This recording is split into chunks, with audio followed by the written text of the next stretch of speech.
Doctor Mannem Gopichand ఒక merit student cardiology వైపు వస్తారనేది మా అక్కయ్య హార్ట్ సర్జరీ చేయాలని చెప్పి హార్ట్ సర్జరీ. ఒక్కసారిగా స్టార్ హాస్పిటల్ ఆవిర్భావం మాకు వచ్చిన బెస్ట్ సాటిస్ఫాక్షన్ అంటే అబౌట్ 8,000+ చిల్డ్రన్ ఫ్రీ ప్రొసీజర్స్ చేయడం జరిగింది. హార్ట్కు సంబంధించి కార్డియాక్ అరెస్ట్ అవుతున్నారు. ఒక్కొక్కళ్ళు BMI sir 25-30 body mass index. 45 నిమిషాల పాటు నడవండి అని, కొందరు 45 నిమిషాల పాటు నడిస్తే మీ మోకాలు చెప్పులు పోతాయని. నీ జాయింట్ అయితే రీప్లేస్మెంట్ చేసుకోవచ్చు. హార్ట్ అటాక్ వచ్చి వీక్ అయింది అనుకోండి హార్ట్, దాన్ని మనం చేయలేము. వస్తున్న హార్ట్ అటాక్ సంబంధించిన లక్షణాలు ఏమో గ్యాస్ట్రిక్ పెయిన్ అనుకో. నిజంగా గ్యాస్ట్రిక్ పెయిన్ వస్తే నిజంగా నాకు గుండెపోటు వస్తుందని ఒక ఆందోళన చెందుతాడు. గ్యాస్ పెయిన్ వచ్చినా కానీ ఇది హార్ట్ ఏమో అనుకున్నారే వాళ్ళు బెటర్.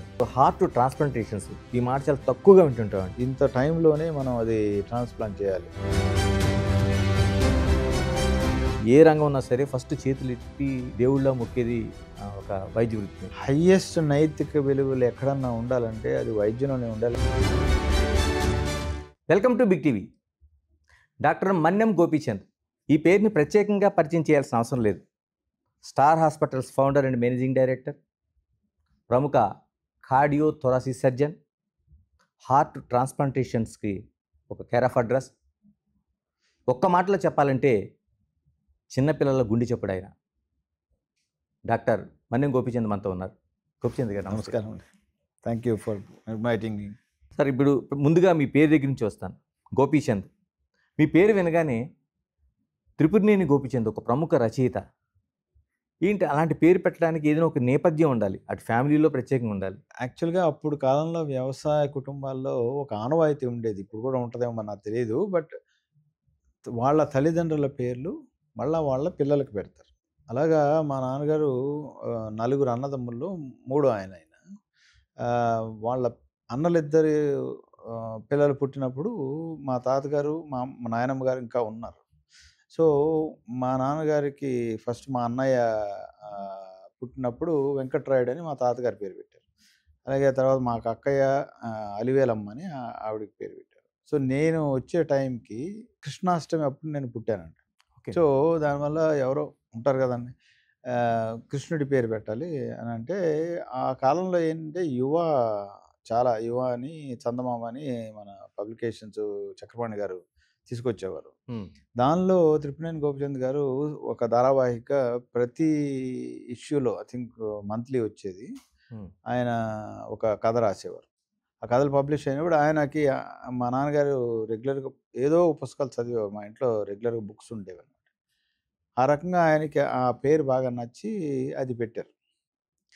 అది తర్వాత అసలు ఎందుకు పెట్టారని నేను అడిగితే మా మదర్ తర్వాత చెప్పారు. ఇలాగా కృష్ణాష్టమి, అదేవిధంగా మీ నాన్నకి ఆ బుక్ చదవడం వల్ల త్రిపురనేని గోపీచంద్ గారి పేరు పెట్టారని చెప్పి. అంటే నాన్నగారు సాహిత్య అభిలాషి, బాగా పుస్తకాలు ఆయన దగ్గర నుంచే పుస్తకాలు చదవడం అలవాటైంది. తర్వాత మా అన్నయ్య కూడా బాగా సాహిత్యంలో ఎక్కువ ఇన్వాల్వ్ అయినప్పుడు మేము చిన్నప్పుడు మా కాలంలో రైల్వే స్టేషన్కి ఒక 100 గజాల దూరంలో ఉండేవాళ్ళం ఒంగోలులో. హిగిన్ బాదమ్స్ అని ప్రతి స్టేషన్లో ఒక బుక్ స్టాప్ ఉండేది. సో రెగ్యులర్గా వెళ్ళి బుక్స్ కొనడము, అవి ఇంట్లో రెగ్యులర్గా ఉండడం, మేము అలాగే చదవడం. మా చెల్లెళ్ళిద్దరు కూడా they are voracious readers of these ఈ సాహిత్యం కానీ వేరే రకాల నావల్స్ కానీ, లేకపోతే ఇప్పుడైతే నాన్ ఫిక్షన్ చదువుతాం అనుకోండి. అలాగే అలవాటైంది. మా నాన్నగారు ఆ రకంగా బాగా చదువుకున్నారు. ముందు డాక్టర్స్ ఫ్యామిలీ అండి ఏమైనా? కాదు. మా నాన్నగారు ఆయన 7వ సంవత్సరం వచ్చిన దాకా అసలు స్కూల్ అంటే కూడా తెలియదు. మామూలుగా అప్పుడు గొడ్లు కాయడం అంటారు, మన చిన్నపిల్లల్ని బర్రెల నుంచి పంపించేవారు పొలాలకి. మా పెదనాన్నలు ఇద్దరు, మా చిన్నాన్న అందరూ యాక్టివ్గా వ్యవసాయం చేసేవారు. ఈయన కూడా బాగా వ్యవసాయం చేసేవాడు. తర్వాత ఏదో ఒక ఫ్రెండ్ ద్వారా స్కూల్ ఉందని విని స్కూల్కి వెళ్ళారు ఆ ఊళ్ళోనే. అలాగలాగా ఎలాగో పెద్దవాళ్ళు వ్యవసాయం చేస్తున్నారు కదా, వీడికి పని లేదు కదా అని చెప్పి మా తాతగారు మా పెదనాన్నగారు ఈయన స్కూల్లో ఎంకరేజ్ చేశారు. And he is the only one who studied. మా ఫ్యామిలీలో ఆయనే చదువుకున్నారు డిగ్రీ వరకు. అసలు ఆ ఊళ్ళోనే డిగ్రీలో ఫస్ట్ టైం బయటకు వెళ్ళిన ఆయన, గుంటూరు వెళ్ళి ఏసీ కాలేజీలో చదివిన ఆయనే. ఆయన వల్ల ఆయన అలా చదవడం వల్లే చదువు వాల్యూ తెలిసి మమ్మల్ని ఎంకరేజ్ చేసి మాకు చదువు చెప్పడం జరిగింది. నేను చిన్నప్పుడైతే స్కూల్‌కి ఇంటర్వల్‌లో వెళ్ళేవాడిని మా ఎలిమెంటరీ స్కూల్‌కి. అది వీధి బడి. హ్మ్. సో, అది 8 ఎప్పుడో స్టార్ట్ అయితే నేను చిన్నగా లేచి ఆ ఇంటర్వల్ టైమ్‌లో అందరూ బయటకొచ్చి మళ్ళా అప్పుడు జాయిన్ అయ్యేవాడిని. అలాగా గడిచిపోయింది. బట్ సిక్స్త్ క్లాస్ నుంచి కొంచెం సీరియస్‌గా మా నాన్నగారు గైడెన్స్ చేయడం వల్ల పెద్ద ఎక్కువగా చదవకపోయినా సెకండ్ క్లాసు అలాగా వచ్చేది. అంటే అంటే మీరు ఎంచుకున్నది ముందు ఫ్యామిలీలో వైద్యం. దానికి తోడు కార్డియాలజీ, కార్డియో సర్జన్. అంటే చాలా వరకు మనకి వింటుందేంటంటే, ఒక మెరిట్ స్టూడెంటు, లేకపోతే ఆ ఫ్యామిలీ ఏదో బ్యాక్‌గ్రౌండ్ ఉంటేనే కార్డియో సర్జన్స్ వైపు గాని, కార్డియాలజీ వైపు వస్తారనేది ఉంటది. ఎలాగా? అంటే బేసిక్‌గా అండి ఫస్టు ఆ టైంలో వ్యవసాయదారు కుటుంబాల్లో అన్‌లెస్ ఎవరో ఒకళ్ళు స్ట్రాంగ్‌గా పుష్ చేస్తే తప్పితే మళ్ళా వాళ్ళ పిల్లలు కూడా వ్యవసాయంలోకెళ్ళేవాళ్ళు. మా మా చిన్నాన్న పిల్లలు కూడా ఎక్కువ ఇద్దరుంటే ఒకళ్ళు వ్యవసాయంలో ఉన్నారు. మా నాన్న ఎడ్యుకేషన్ గురించి తెలియబట్టి మా అన్నయ్యని గాని, మా అక్కయ్యని అందరిని గాని, నన్ను గాని ఆయనేంటంటే డిగ్రీ అయిన తర్వాత ఒంగోలొచ్చి ఒక డాక్టర్ గారి దగ్గర ఆహ్, ఆహ్, మెడికల్ అసలు వైద్యం కోసం ఎళ్లి తర్వాత హి స్టార్టెడ్ మెడికల్ షాప్. ఆహా! మెడికల్ షాప్ కంటే కూడా ఆయనకి హాస్పిటల్ రన్నింగ్‌లోనే ఎక్కువగా ఉత్సాహం ఉండేది. హ్మ్. దాంతోటి ఆహ్, మా మా కజిన్‌ని మెడికల్ షాప్‌లో పెట్టి ఆయన ఎక్కువ హాస్పిటల్‌ని రన్ చేసేవాడు. సో దట్ ఆయనకు అన్ని రకాల యాస్పెక్ట్స్‌లో వైద్యం అంతా తెలిసిపోయింది. పిండి కట్లు ఆయనే ఏసేవారు. బ్రేక్ హ్మ్. అయితే. ఆపరేషన్‌లకి అసిస్ట్ చేసేవారు. అనస్థీషియా ఇచ్చేవారు. ఎక్స్‌రే ఒకటే మెషిన్ ఉంటే దానికి ఆయనే రేడియోగ్రాఫర్ గూడా ఆయనే. ఎక్స్‌రే చదివేవాడు. ఆహా! అలాగా ఆ కాలంలో మెడిసిన్ కొంచెం అండర్ డెవలప్డ్ 60స్‌లో, ఎర్లీ 70స్‌లో. సో, అలాగా ఆయనకి మెడిసిన్ మీద ఒక బాగా అటాచ్‌మెంట్ ఏర్పడి, ఆయన పిల్లల్లో ఎవరో ఒకళ్ళు మెడిసిన్ చేయాలని గట్టిగా స్ట్రాంగ్ బిలీఫ్ తోటి మమ్మల్ని అందరిని చదివించారు. మా అన్నయ్య హి ఆల్‌వేస్ వాంటెడ్ మ్యాథ్స్‌లో చాలా బ్రిలియంట్ మా బ్రదర్. హ్మ్. సో, ఆయన ఐఐఎస్‌సి టాటా ఇన్‌స్టిట్యూట్ బెంగుళూరులో ఆహ్, ఆహ్, బ్యాచిలర్స్ చేసి తర్వాత ఐఐఎం బెంగుళూరులో మాస్టర్స్ చేశారు. నా దగ్గరికొచ్చేప్పటికి ఆయన ఇంక నువ్వు ఎంబీబీఎస్ చేయాల్సిందే అని బాగా స్ట్రాంగ్‌గా పుష్ చేశారు. రవి కాలేజీకి పంపించారు. కానీ మై మై మైండ్ వాస్ ఆ టైంలో అంత పెద్ద ఫోకస్డ్ కాదు. ఏదో సినిమాలు చూసి ఫ్రెండ్స్‌తో తిరిగి హోటల్‌కెళ్ళి భోజనం చేసి అయితే మందు అది అవేమి అలవాటు లేవు ఓకే. కానీ బట్ ఇవన్నీ ఊరికే అందుకని నాకు ఫస్ట్ టైమ్ మెడిసిన్‌లో సీట్ రాలేదు. హ్మ్. తిరుపతిలో ఎంట్రన్స్ రాసినప్పుడు సీట్ రాలేదు. తర్వాత బాగా ఇంకా అప్పటికి నాకు అర్థమైంది. చేయాలని బాగా స్ట్రాంగ్ ఫీలింగొచ్చి then I did long term. Next year గుంటూరులో సీటొచ్చిందనమాట. సో, గుంటూరులో కూడా యావరేజ్ స్టూడెంట్స్‌మే అగైన్ ఫ్రెండ్సు, సోషల్ లైఫు, ఎవరికైనా హెల్ప్ చేయాలన్నా కాలేజీలో ఉన్న యాక్టివిటీస్‌లో వాటిల్లో ఎక్కువగా పార్టిసిపేట్ చేసేవాళ్ళం. బట్ ఓన్లీ థింగ్ ఈజ్ మా నాన్నగారి దగ్గర ఆయన అప్పుడు హి started practicing medicine. Hmm. He used to do operations. Hmm. Hysterectomies, హెర్నియాలని ఆపరేషన్‌లు వేరే వేరే రకాల ఆపరేషన్‌లు కూడా చేసేవారు. నా చేత అసిస్ట్ చేయించుకునేవారు. ఏది while I was in medicine. Okay. అలాగా సర్జరీ అంటే బాగా స్ట్రాంగ్ అటాచ్‌మెంట్ ఏర్పడింది నాకు. జమైకా ఎళ్లి ఓ 1 ఇయర్ ఉండి అమెరికా ఎళ్దామని జమైకా ఎళ్ళిన తర్వాత I did not feel that నేను ఫారెన్‌లో ఇమడలేను. ఖచ్చితంగా వెనక్కెళ్ళిపోవాలి. సర్జరీ చేసి వెనక్కెళ్ళిపోదాం అనుకోని ఇంగ్లాండ్ ఎళ్ళిపోయాను. హ్మ్. సో, ఇంగ్లాండ్‌లో ఒక 15 ఇయర్స్ ఉన్నప్పుడు జనరల్ సర్జరీ చేసిన తర్వాత వెనక్కొద్దాం అనుకునే టైంలో అప్పటికే అపోలో హాస్పిటల్ హైదరాబాద్‌లో ఎస్టాబ్లిష్ అయ్యుంది. స్పెషాలిటీ అంటే ఏంటో తెలుస్తుంది. కార్డియాలజీ, కార్డియాక్ సర్జరీ ఈ నిమ్స్‌లో ఉండే యాక్టివిటీ వల్ల అది అలాగే చెన్నైలో బాగా యాక్టివ్‌గా ఉన్నందువల్ల కార్డియాలజీ చేయాలి. తర్వాత మా అక్కయ్య she passed away with heart disease. Okay. When she was only 28 నేను మెడిసిన్‌లో ఉన్నప్పుడు she passed away with heart disease. So, ఖచ్చితంగా హార్ట్ సర్జరీ చేయాలని చెప్పి ఐ డిడ్ హార్ట్ సర్జరీ అనమాట. సో, అండ్ దెన్ అక్కడ హైయెస్ట్ డిగ్రీ ఉంటదప్పుడు ఎఫ్ఆర్‌సీఎస్ ఇన్ హార్ట్ సర్జరీ. అది గూడా కంప్లీట్ చేసుకొని లండన్‌లో then I came back in 95 అలాగా కార్డియాక్ సర్జరీలో జాయిన్ అయ్యాను. ఎంతమందండి మొత్తం ఫ్యామిలీ మీ మెంబర్స్? మేము ఐదుగురం మా అన్నయ్య, మా అక్కయ్య, నేను, మా చెల్లెళ్ళిద్దరు ఉంటాం. హ్మ్. సో, అక్కయ్యకి మైట్రల్ వాల్వ్ అని అది రుమాటిక్ హార్ట్ డిసీజ్ అని ఆ కాలంలో చాలా మందికొచ్చేది. హ్మ్. చిన్నప్పుడు థ్రోట్ పెయినొచ్చి, కీళ్ళవాతాలొచ్చి తర్వాత అది హార్ట్‌కి పాకేది. అది ఒక ఏజ్ తర్వాత తెలిసేది. అప్పటికే అంత ట్రీట్మెంట్ లేదు. వాల్వ్ రీప్లేస్‌మెంట్ కూడా చాలా ప్రిమిటివ్ స్టేజ్‌లో ఉండింది. ఓకే. మెడ్రాస్ చెరియన్ గారు అప్పుడు చేసేవారనమాట విజయ హాస్పిటల్‌లో. సో అప్పటికి తీసుకెళ్ళినా కానీ బాగా అడ్వాన్స్డ్ అని చెప్పారు. సో అందువల్ల we could not do anything. That left an impression in my mind. దాని ద్వారా ఖచ్చితంగా చేయాలని. ఇండియా రావడానికి ఇంకో కారణం కూడా ఏంటంటే మా ఇలాగా మిడిల్ క్లాస్‌లో కొంత అవగాహన లేకపోవడము, యాక్సెస్ హ్మ్. హెల్త్ కేర్‌కి యాక్సెస్ లేకపోవడం ఉంది. మనం వెనక్కొచ్చి మన సొసైటీలో కొంత కరెక్టే. హెల్ప్ చేయాలి, కొంత ఎలివేట్ చేయాల్సిన అవసరం ఉందని that's one of the reasons. ఎలాగో పేరెంట్స్‌కి దగ్గరగా ఉండడం కోసం ఇలాగ మన నేర్చుకున్న మన విద్య ఏదైతే ఉందో ఎక్కడ అవసరమైతే అక్కడ చేయాలి గానీ, అక్కడ చేసేముంది మనం చేసేదంతా కూడా అందరూ చేస్తూనే ఉన్నారు ఇంగ్లాండ్‌లో. ఇక్కడ దానిలో కొంత నీడ్ ఉందనే ఉద్దేశంతో వెనక్కి రావడం జరిగింది. మీ పిల్లలకు సంబంధించి ఎవరైనా ఈ ప్రొఫెషన్‌కి ఉన్నారా? ఎలా? నాకొక అమ్మాయే. ఒక పాప. సో, ఆమె she is more interested in creative work, హ్మ్. ఎంటర్‌టైన్‌మెంట్. సో, ఆమె యానిమేషన్ చేసింది యూఎస్‌లో. ఇప్పుడు వెనక్కొచ్చేసారు. బట్ హర్ హస్బెండ్ మా అల్లుడు ఎమర్జెన్సీ మెడిసిన్ డాక్టర్ ఇంగ్లాండ్‌లో చదువుకున్నాడు.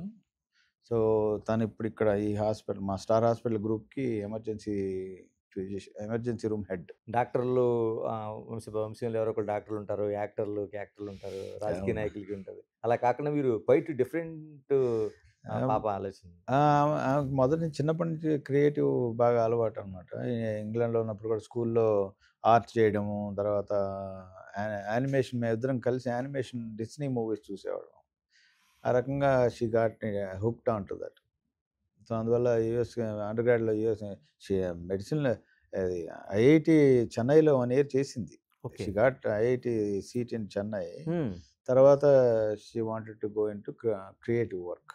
మీరు ఒక సక్సెస్‌ఫుల్ డాక్టర్‌గా అంటే ముందు ప్రాక్టీస్ చేయడం దగ్గర నుంచి, సర్జరీస్ దగ్గర నుంచి అంటే మిగతా విదేశాల్లో కావచ్చు, లేకపోతే హైదరాబాద్ వచ్చిన తర్వాత హైదరాబాద్‌లో కావచ్చు ఇలా.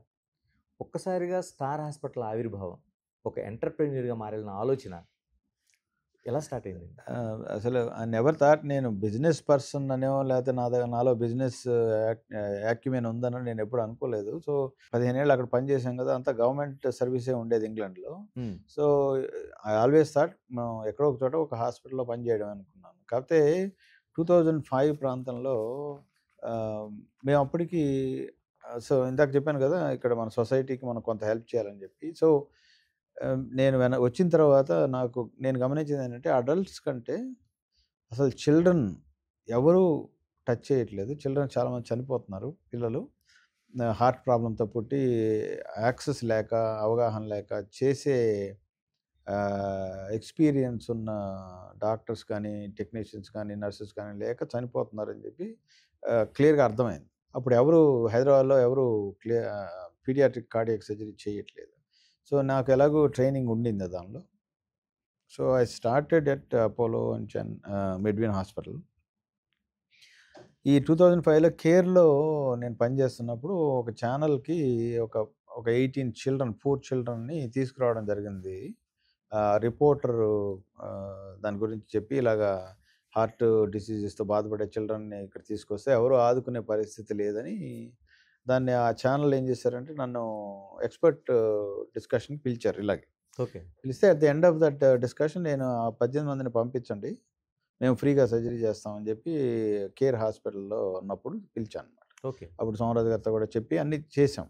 వాళ్ళందరినీ ట్రీట్ చేసాం. అందులో 14 మందికి ఫ్రీ సర్జరీలు అవసరమైనయి. మిగతా కొంతమంది ఫిట్ కాదు. కొంతమందికి ఓన్లీ మెడికల్ సపోర్ట్.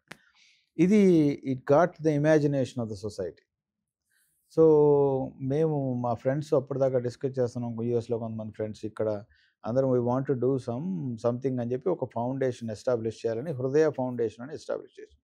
2005లో అది రిజిస్టర్ చేసామనమాట. And we used to do మన ఫ్రెండ్స్ ద్వారా డొనేషన్‌లు, మన సొంత ఫండ్స్‌లో డొనేషన్ తోటి కొంత హాస్పిటల్ ఇలాగ ఒక 2, 3 ఇయర్స్ జరిగేటప్పటికి కమర్షియల్ ఎస్టాబ్లిష్‌మెంట్‌లో చారిటీ వర్క్ చేయడం కష్టం అనేది ఓకే. క్లియర్‌గా అర్థమైపోయింది. ఎందువల్లంటే అది ఎవరిని తప్పట్టడానికి ఏం లేదు. హ్మ్.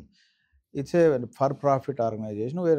వీఆర్ యూజింగ్ దోస్ సర్వీసెస్ అని చెప్పి ఆ డిస్కషన్స్‌లో నా క్లోజ్ ఫ్రెండ్ జయరాజ్ అని, తర్వాత యూఎస్‌లో నాగార్జున గారని మేమంతా డిస్కస్ చేసుకుంటున్నప్పుడు why not we start a hospital with a charity intent. దానిలో కమర్షియల్ వర్క్ చేద్దాం. Hmm. But shared services in terms of both human resources as well as infrastructure.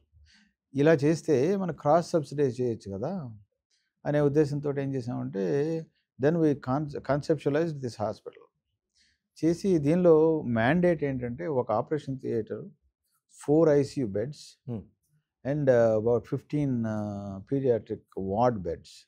ఇవి మ్యాండేటరీ. మనం ఫర్ ప్రాఫిట్ ఆపరేషన్లు చేసినా చేయకపోయినా ఇది ఖచ్చితంగా చేయాలని చెప్పి అది ఆ రోజు 2008 సెప్టెంబర్లో ఇనాగ్రేట్ చేసిన తర్వాత ఇప్పటిదాకా అది జరుగుతూనే ఉంది.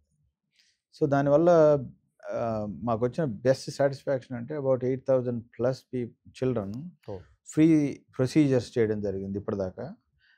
అదేవిధంగా ఏదైతే ఆ మ్యాండేట్ ఇచ్చామో అది కంటిన్యూ చేస్తున్నాము. సో ఒక జీవితానికి ఒక అర్థం అనేది ఏర్పడింది. ఒక కాకతీయంగా స్టార్ట్ అయిన థాట్ ఇవాళ హృదయ ఫౌండేషన్ ద్వారా ఇంతమంది చిల్డ్రన్ హెల్ప్ కావడం, మనకు ఇంకా 100 మంది వెయిట్ లిస్ట్లో ఉంటారు ఎప్పుడు. ఎవ్రీ మంత్ మనం ఈ ఉండే ఇన్ఫ్రాస్ట్రక్చర్కి 40-45 సర్జరీస్ చేయడం జరుగుతుంది. అంటే 8,000 అబోవ్ ఎంటైర్ కంట్రీ ఏంటి, లేకపోతే బోత్ స్టేట్ తెలుగు స్టేట్స్లో ఉన్నారా? ఎలా ఎక్కువగా మన తెలుగు స్టేట్స్ నుంచే వస్తారు. ఓకే. ఆపరేటర్ బీహార్ నుంచి వచ్చారు కొంతమంది తెలిసిన వాళ్ళ ద్వారా. కొంతమంది ఒకసారి పాపం అబ్దుల్ కలాం గారు ప్రెసిడెంట్గా ఉన్నప్పుడు బాంబే వెళ్తే ఎవరో ఒక రోడ్స్ పక్కన ఎవరినో ఒకరిని పలకరిస్తే వాళ్ళు నా బిడ్డకి ఇలాగ ఆపరేషన్ అవసరం ఏంటంటే ఆయన నాకు కేర్ హాస్పిటల్లో విజిట్ చేసేప్పుడు పరిచయం. So he approached us. సో మేము పిలిపించి ట్రాన్స్పోర్ట్ అదంతా మేమే పే చేసి వాళ్ళకి సర్జరీ చేసాం అన్నమాట. అలాగా outside our Telugu state few state Orissa నుంచి వచ్చేస్తారు. సో అలాగా మన పేరు వినయం లేకపోతే వెబ్సైట్లో చూసే రావడం జరుగుతుంది. But majority of operations are for Telugu states children. Simple example ఏంటంటే 1,50,000 నుంచి 2,00,000 మంది పిల్లలు ప్రతి ఏడాది ఈ దేశంలో హార్ట్ డిఫెక్ట్స్తో పుడతారండి. ఓకే. అందులో ఒక 80% చనిపోతారు, అసలు హాస్పిటల్కి రారు. అబ్బా. ఒక 20% మంది హాస్పిటల్కి వస్తే అందులో అబౌట్ 8-10%కే మనం ఆపరేషన్ చేయగలుగుతున్నాం. దానివల్ల there is a big backlog. ఒక 65,000 మందికి మనం ఎమర్జెన్సీ ఆపరేషన్ వితిన్ 1 year చేయాలి. అసలు ఎంటైర్ కంట్రీలోనే ఆపరేషన్లు 30,000 అవుతున్నాయి. సో లాట్ ఆఫ్ వర్క్ జరుగుతుంది. మాకు కూడా కొంత ఫ్యూచర్లో దాన్ని ఎక్స్పాండ్ చేయాల్సిన థాట్ ప్రాసెస్లో ఉంది. మన సీఎం గారిని కూడా అప్రోచ్ అయ్యాము ఈ విషయంలో. వారు కూడా పాజిటివ్గా స్పందించి ప్రామిస్ చేశారు, మేము ల్యాండ్ ఇస్తాం మీకు. అంటే మా ఐడియా ఏంటంటే ఒక రీజనల్ సెంటర్ స్టార్ట్ చేసి, ఓకే, ఇవాళ డెఫిషియన్సీ రెండండి. డబ్బు కాకుండా work force, trained work force లేదు కంట్రీలో. Uttar Pradesh such a big state, ఒక very established paediatric cardiac sciences centre లేదు. ఎస్జిపిఏలో ప్రయత్నం చేస్తున్నారు పెట్టడానికి ఇప్పుడు. ఓకే. అలాగా there are lot of huge differences ఉన్నాయి. సో అటువంటి వాటి కోసం వర్క్ ఫోర్స్ క్రియేట్ చేయడానికి, అదేవిధంగా ఆపరేషన్లు 600 నెలకు చేస్తే ఉపయోగం లేదు. We want to make it 2,500 per month, sorry per year. అలాగా సో ఆ ఉద్దేశంతో ఒక రీజనల్ సెంటర్ ఎస్టాబ్లిష్ చేయడానికి ప్రయత్నం చేస్తున్నాము. త్వరలోనే ఏదో ఒక హెల్ప్ అయితే వస్తుంది మన గవర్నమెంట్ నుంచి. దెన్ వితిన్ 2-3 yearsలో దాన్ని కంప్లీట్గా will change the landscape of paediatric cardiac sciences. Gopichand garu, మీరు చాలా కీలకమైన విషయాన్ని చేశారు. చాలా పుడుతున్న పిల్లల్లో దాదాపు 1,50,000 నుంచి 2,00,000 మంది ఇయర్లీ ఏంటి ఇది? అవును, ఇయర్లీ. ఇందులో 80% మంది మామూలుగానే చనిపోతున్నారు, 20% మందికి మాత్రమే మనం చికిత్స అందిస్తున్నాం అంటున్నారు.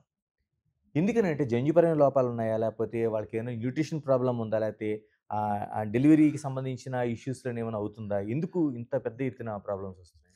ఎక్కువ మందికి ఈ కారణం అనేది తెలియదండి. బట్ జనరల్గా వచ్చే కారణాలు ఏంటంటే మదరు ఫస్ట్ 3 months ప్రెగ్నెన్సీలో రుబెల్లా అని వైరస్ ఉంటుంది.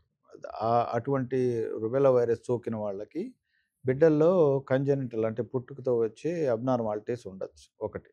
తర్వాత క్రౌడెడ్ కండిషన్స్, మనకి హైజీన్ కానీ న్యూట్రిషన్ కానీ క్రౌడెడ్ ప్లేస్లో పుట్టే వాళ్ళకి ఆ రకమైన ఇబ్బందులు వచ్చే అవకాశం చాలా ఎక్కువ ఉంటుంది. Because of deficiencies of essential minerals కానీ, వైటమిన్స్ కానీ, ప్రోటీన్స్ కానీ, వాటి వల్ల మదర్లో ఉండే ప్రాబ్లమ్స్ ఇవన్నీ. దానివల్ల పిల్లలు పుట్టిన మనకి ఇంకా ఈ మేనరికాలు చేసుకునే అలవాటు పోలేదు. ఓకే. కొన్ని కొన్ని ఉన్నాయి. చాలా ప చోట్ల ఉన్నాయి మన మనకు. కల్చర్‌లో అది బాగా ఇంటిగ్రేటెడ్. ఇప్పుడు బాగా ఎడ్యుకేట్ అయిన వాళ్ళకి తెలుసు. అదర్‌వైజ్ అదే పరిస్థితిలో ఉంటున్నాం.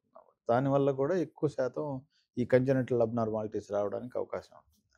అంటే అమ్మ కడుపులో ఉండగానే దీన్ని ఐడెంటిఫై చేసే అవకాశం లేదండి? అంటే ఉంది. బయటికొచ్చిన తర్వాత మనం ఉంది. చూస్తున్నాం. 18 వీక్స్ టు 20 వీక్స్ ప్రెగ్నెన్సీ టైంలో ఇప్పుడు ప్రీనేటల్ చెకప్ అని చేస్తున్నాం. అంటే ఎకోలో బేబీకి 4 గదులున్నాయా? 2 గదులున్నాయా? 1 గది ఉందా? లేకపోతే మేజర్ రక్తనాళాలు 2 ఉన్నాయా? మేజర్ డిఫెక్ట్స్ ఏవైనా గాని మనం తెలుసుకోవచ్చు ఇప్పుడు. ఓకే. కానీ ఎంతమందికి ఆ అవకాశం ఉంది? కరెక్టే.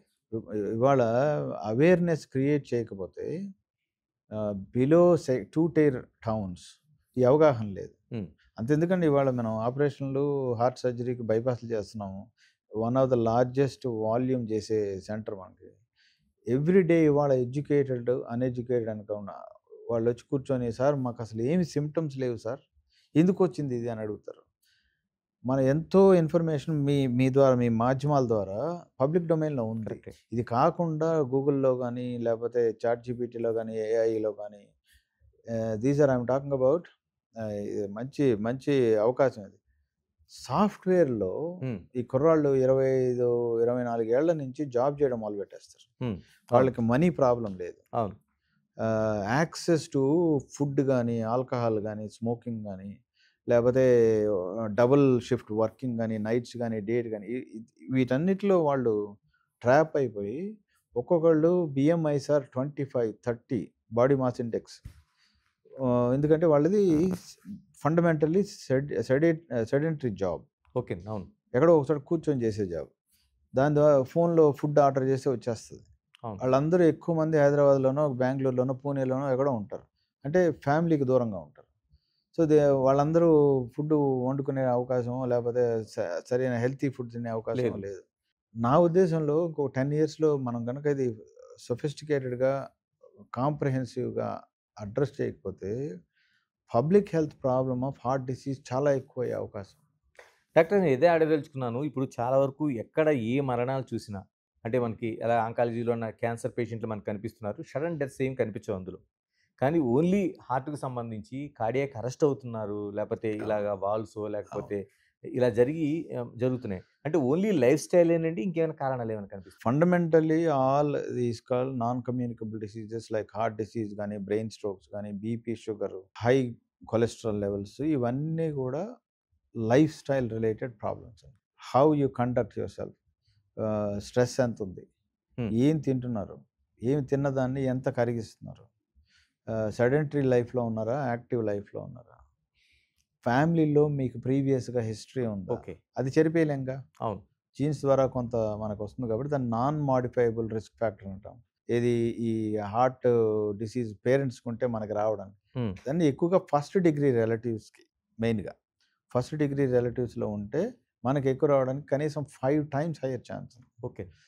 సో, ఇవన్నీ గూడా అవగాహనలో ఉంచుకొని నాకు షుగర్ రాకూడదు, మా ఫాదర్‌కుంది నాకు బీపీ రాకూడదు. నేను ఫండమెంటల్‌గా ఓ 1 అవర్ నా మీద నేను స్పెండ్ చేసుకోకుండా I will not go to work. ఇట్లా అంత అంత స్ట్రిక్ట్‌గా ఉంటేనే చాలా వరకు అవాయిడ్ చేయగలుగుతాం. స్ట్రెస్ అనేది క్వాంటిఫై చేయలేము. ఓకే. కొంతమందికి ఇంటర్నల్ స్ట్రెస్ ఉంటది. బయటకి బానే కనపడతారు. అదే కొంతమందికి చాలా యాంగర్ చాలా తొందరగా వస్తది. హ్మ్. Because of their personality. దాన్ని తెలుసుకొని దాని ద్వారా మనం ఒక రకమైన మోడిఫయింగ్ చేసుకోకపోతే 100% యంగర్ జనరేషన్‌లోనే మనకు హార్ట్ డిసీజ్ వస్తుంది. ఎక్కడ డాక్టర్ గారు అంటే ఆ స్ట్రెస్‌కి, ఆ మేనేజ్‌మెంట్‌కి హార్ట్‌లో ఉండే క్లాట్స్ కావచ్చు, లేకపోతే మీకు కార్డియాక్ అరెస్ట్ ఎక్కడ లింకప్ ఉంటుందండి అది? Hormones which ah! Will drive the blood pressure. Okay. Simple example stress ఉన్నప్పుడు లిపిడ్ అబ్నార్మాలిటీస్ వచ్చేస్తాయి. అదేవిధంగా బ్లడ్ వెసల్స్ ఉంటాయి. అవి ద ఆర్టరీస్‌కి they have a tendency to కుంచించుకోవడానికి, ఓపెన్ అవ్వడానికి ఎక్కువ ఆస్కారం ఉంటుందన్నమాట. ఎక్కువగా టైట్‌నెస్ ఉందనుకోండి అదంతా కూడా హార్ట్ మీద లోడ్ అవుతుంది. హ్మ్. మరీ ఎక్కువగా స్ట్రెస్ ఉన్నప్పుడు ఈ మైక్రో క్రాక్స్ అంటాం. మన ఇంటిమాలో అది బ్లడ్ వెసల్‌లో ఉండే రక్తనాళాల్లో ఉండే ఇన్నర్ లేయర్‌లో. అటువంటి క్రాక్స్ వచ్చినప్పుడు ఈ ప్లేట్లెట్స్ తర్వాత ఈ కొలెస్ట్రాల్ ఇవన్నీ కూడా దాని మీద డిపాజిట్ అయ్యి ప్లాక్స్ స్టార్ట్ అవుతాయన్నమాట. అవి over a period of time grow అవుతాయి బేస్డ్ ఆన్ మన లైఫ్ స్టైల్. ఎంత ఫాస్ట్‌గా అవుతాయా, యంగ్ ఏజ్‌లో వస్తుందా, ఓల్డ్ ఏజ్‌లో వస్తుందా అనేది లైఫ్ స్టైల్ మీద డిపెండ్ అయ్యి ఉంటుందన్నమాట. అంటే ఇప్పుడు ఈ లేటెస్ట్‌గా వచ్చిన గణాంకాల ప్రకారం 2035కి మొత్తం వరల్డ్ వైడ్‌గా సగం మంది ఒబేసిటీతో బాధపడే అవకాశం ఉందనేది మనకి ఒబేసిటీ అవును. జర్నల్స్‌లో వస్తుంది. అవును. ఇది అంటే ఒబేసిటీ అనేది ఒక కీలకమైన కారణంగా మనం హార్ట్ అటాక్స్ ఆ! చెప్పొచ్చా? 100%. ఇందాక సెడెంటరీ లైఫ్, బిఎంఐ హై అన్నాను గదా! ఆ! High BMI is nothing but obesity అండి. Over weight body mass index ఈ 20, 21, 22 మనకి 18 అని చెప్తారు. 17, 18. అవును. 25 ఈజ్ ఓవర్ వెయిట్ కింద లెక్క అవుతది. ఓకేనండి. 23కి 22 మెయింటైన్ చేస్తేనే బెటర్‌గా ఉంటుంది. స్ మన simple example is software all companies హ్మ్. హెచ్ఆర్ వాళ్ళు సింపుల్‌గా అందరూ ఎంప్లాయ్ చేసుకునేటప్పుడు వాళ్ళ బిఎంఐ ఏంటి? కరెక్టే. 2 ఇయర్స్ ఎవ్రీ ఇయర్ నాకు మీ బిఎంఐ ఇవ్వాలి. నేను హ్మ్. చేస్తాను అదని ఒక చిన్న స్ట్రిక్ట్ ఇది పెట్టారనుకోండి. అంటే జస్ట్ పోలీస్ మాన్యువల్ లాగా. అంతే. అంటే పోలీస్‌లోకి మీకు బిఎంఐ ఉంటే అలౌడ్ లేదు ఉండదు ఫస్ట్. సేమ్ థింగ్ ఆ! సాఫ్ట్‌వేర్‌లో గనక ఇంట్రొడ్యూస్ చేయగలిగితే ఒక రకమైన అకౌంటబిలిటీ క్రియేట్ అవుతది. ఈ కరెక్టే. కుర్రాళ్ళందరూ లేడీస్ గాని, ఎవరైనా గాని పాపం వాళ్ళకి first time they are into earning. ఫ్యామిలీకి సపోర్ట్ చేయాలి. ఆహ్, వర్క్ హార్డ్ వర్క్ చేస్తే మనకి ఇంకా ఎక్కువ ఈ ఈ ఆలోచనలోనే ఉంటారు. మన హెల్త్ పాడు చేస్తున్నాం అనే ఆలోచనలో ఉంటారు. Somebody else need to take that responsibility. అది చేయకుండా మాలాటి వాళ్ళు ఎడ్యుకేట్ చేయగలం. That real control is in companies హెచ్ఆర్‌లో ఉంటది. ఇది సింపులే. కరెక్టే. ఇంప్లిమెంట్ చేయగలిగితే the best way of controlling the disease. అంటే ఇప్పుడు కరోనాకి ముందు, తర్వాత మన ప్రపంచాన్ని ఇప్పుడు అంచనా వేస్తున్నాడు. ఇలా కరోనా తర్వాత కేసెస్‌లో ఏమైనా నిజంగానే మార్పొచ్చిందా? ఇప్పుడు చాలా వరకు బ్లడ్ క్లాట్స్ అంటున్నారు. అటు బ్రెయిన్ కావచ్చు, లేకపోతే హార్ట్ కావచ్చు. ఏమైనా కారణం ఉందండి? కరోనాకి లింక్ ఉందా? There is definitely either virus వల్ల గాని, లేకపోతే వ్యాక్సిన్ వల్ల గాని increased tendencies for clots formation or plaque formation, higher incidence of heart disease అని చెప్తున్నారు. There is no specific study to link either virus or vaccine to higher incidence of heart disease. Hmm. Positive చెప్తాను నేను. హ్మ్. Covid వల్ల పల్లెటూరుల్లో గూడా health awareness గురించి అవగాహన పెరిగింది ఒకటి. 2 ఇన్స్యూరెన్స్ అనేది మనం హెల్త్ ఇన్స్యూరెన్స్ తీసుకోవాలనే అవగాహన గూడా డెఫినిట్‌గా ఇంక్రీజ్ అయిందండి. They are positive impacts. ఇవాళ the single most cause for poverty is health problem. ఇంట్లో ఒక పర్సన్‌కి జబ్బొచ్చి మనం మిడిల్ క్లాస్‌లో ఉంటే హ్మ్. వాళ్ళని హాస్పిటలైజ్ చేయాల్సొచ్చి మేజర్ ప్రొసీజర్ ఏదైనా చేయాల్సొస్తే the entire family will go into below poverty line. అవును. మిడిల్ క్లాస్ నుంచి. అవును. వాళ్ళు డెట్ బర్డెన్ వెళ్ళిపోతారు. హ్మ్. So, how do you make sure that ఆ పరిస్థితి రాకూడదనుకుంటే ఎంకరేజ్ చేసి ప్రతి వాళ్ళని ఫస్ట్ ప్రివెంటివ్ హెల్త్ యాస్పెక్ట్స్ 100% మనం యాజ్ ఏ గవర్నమెంట్ పాలిసీ తీసుకురావాలి. సింపుల్ ఎగ్జాంపుల్ పోలియో వ్యాక్సిన్ చేశారు కదండీ మన హ్మ్. దేశంలో. అవును. స్మాల్ పాక్స్ ఇరాడికేట్ చేసాం కదా మనం. హ్మ్. అదే విధంగా ఇది గనక చేయగలిగితే డెఫినిట్‌గా ఈ ఒక బర్డెన్ తగ్గిస్తాం. 2 గెట్ హెల్త్ ఇన్స్యూరెన్స్. ఇప్పుడు చీపర్ హెల్త్ ఇన్స్యూరెన్స్‌లు కూడా ఉన్నాయి. హ్మ్. అవి 2 తీసుకున్నందువల్ల మనకి సొసైటీలో ఈ sudden movement from middle class to poverty తగ్గిపోతుంది. డాక్టర్ మీరు చెప్తున్నట్టు ఒబేసిటీకి దూరంగా ఉండాలని అన్ని ఆహార నియమాలు పాటిస్తూ చాలామంది రెగ్యులర్‌గా వాకింగ్ చేస్తున్న వాళ్ళున్నారు. తర్వాత మనకి జిమ్ముల్లో ఉండి ఎక్సర్‌సైజులు రెగ్యులర్‌గా చేస్తున్నవాళ్ళు. ఇలాంటి వాళ్ళు కూడా నడుస్తూ, నడుస్తూ గుండె ఆగిపోతుంది. అవునండి. ఆ జిమ్ముల్లో వాళ్ళు చేస్తున్న టైంలో కూడా ఆ గుండె ఆగిపోతుంది. అంటే నా దానికి దీనికి ఒకటేమో మనకి నడుస్తున్న వాళ్ళకి రాదు అని చెప్తున్నారు. వ్యాయామం చేయమంటున్నారు. ఇదెందుకు జరుగుతుందండి? కాన్సెప్ట్‌లో సంథింగ్ ఈస్ రాంగ్ అండి. హ్మ్. పేషెంట్‌లొచ్చి సార్ నేను రోజు షటిల్ ఆడతాను సార్. రోజు నడుస్తాను సార్.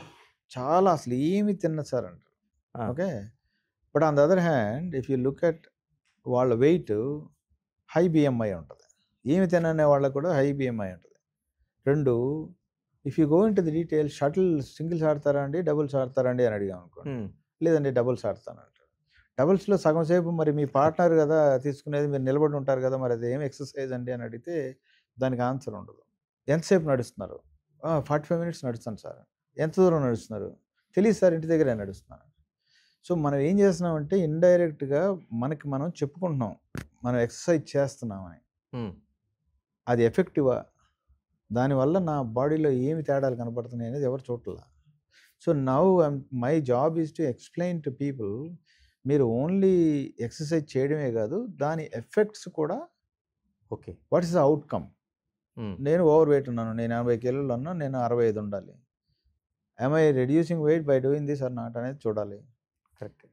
ఎక్సర్సైజ్ చేసేటప్పుడు నా హార్ట్ రేట్ ఎంత ఎక్కువ అవుతుంది, ఎంత సస్టైన్ అవుతుంది, నేను 130కి తీసుకెళ్ళి ఒక 20-30 మినిట్స్ దాన్ని రన్ చేయగలుగుతున్నానా, ఇలాంటి మెజర్ చేసి క్యాలరీ బర్నింగ్ ఎంత ఉంది, ఇవన్నీ కనుక మెజర్ చేయగలిగితే